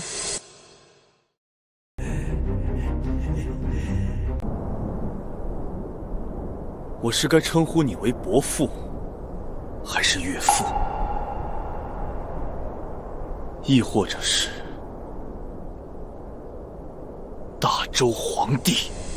沈晨，原本一开始只是个误会，我多次想向你解释，可你一心要反，我怕向你表明身份，你和父皇便会兵刃相向，而父皇也不愿与你为敌，只能再三隐瞒。沈晨，朕有愧于你呀！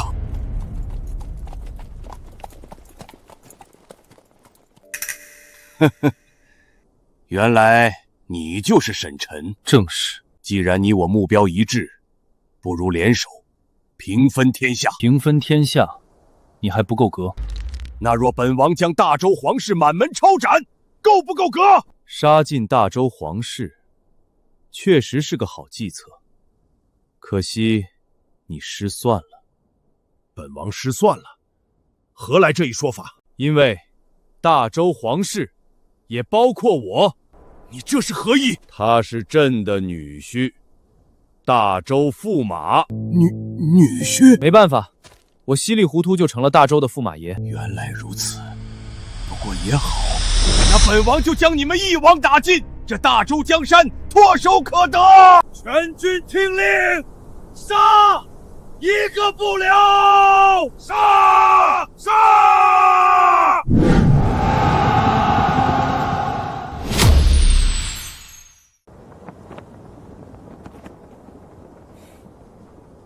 严武严厉，在！火炮阵营破阵！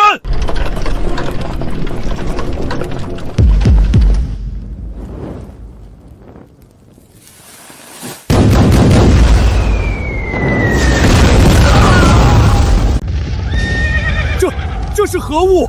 一炮之威竟如此恐怖！一炮破阵，无人可挡。若我军早有此利器，何惧突厥？冲！都给我冲！进战杀了他们！步枪阵营冲锋！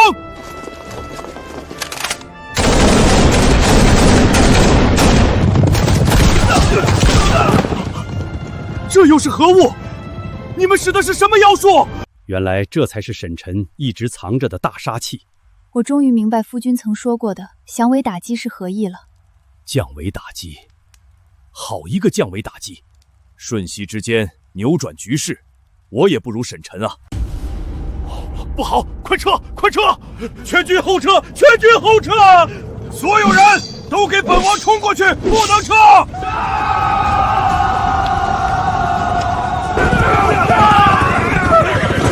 全军出击！除放下武器投降者，一个不留！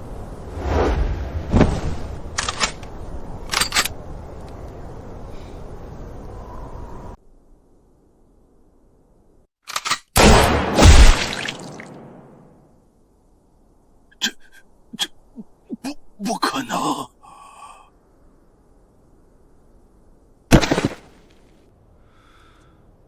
李福死了。100丈之外，一击毙命。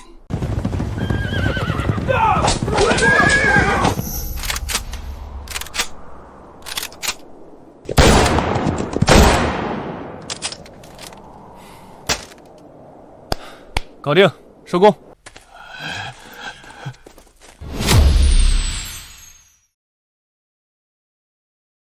我沈晨运朝帷幄，算计天下，却不曾想到头来竟是个小丑，被你这大周皇帝耍得团团转。沈晨，这天下你想要你就拿去。岳父，您舍得吗？舍不舍得不是我说了算，而是你说了算。那我就……恭喜宿主完成平乱世一统天下主线任务。原来不用当皇帝也能完成任务。穿越古今通道已经开启，通道地点为山寨主屋。穿越古今的通道，所以我这是能回到现代了。当皇帝，起得比鸡早，睡得比狗晚，操心比牛多，这活谁爱干谁干。能来回穿越，倒一倒就能财富自由，那谁还愿意当牛马皇帝啊？夫君，你不是要做天下之主吗？怎么突然就改变主意了？想知道答案？是因为我？是，也不是。你先跟我回家。岳父，你还是这大周的皇帝，收尾的工作就交给你了。这沈晨他到底是什么意思？猜不透，看不穿。既然他不想要这天下，那朕就勉为其难，继续当这个皇帝。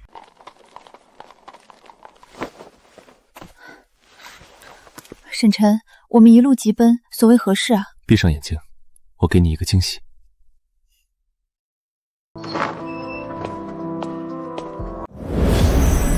想必这就是穿越通道了。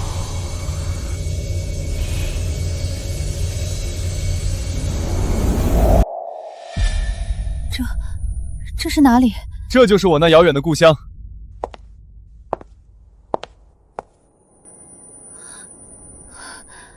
欢迎来到21世纪的华夏。21世纪的华夏，美如仙境。沈晨，滚出来，还钱！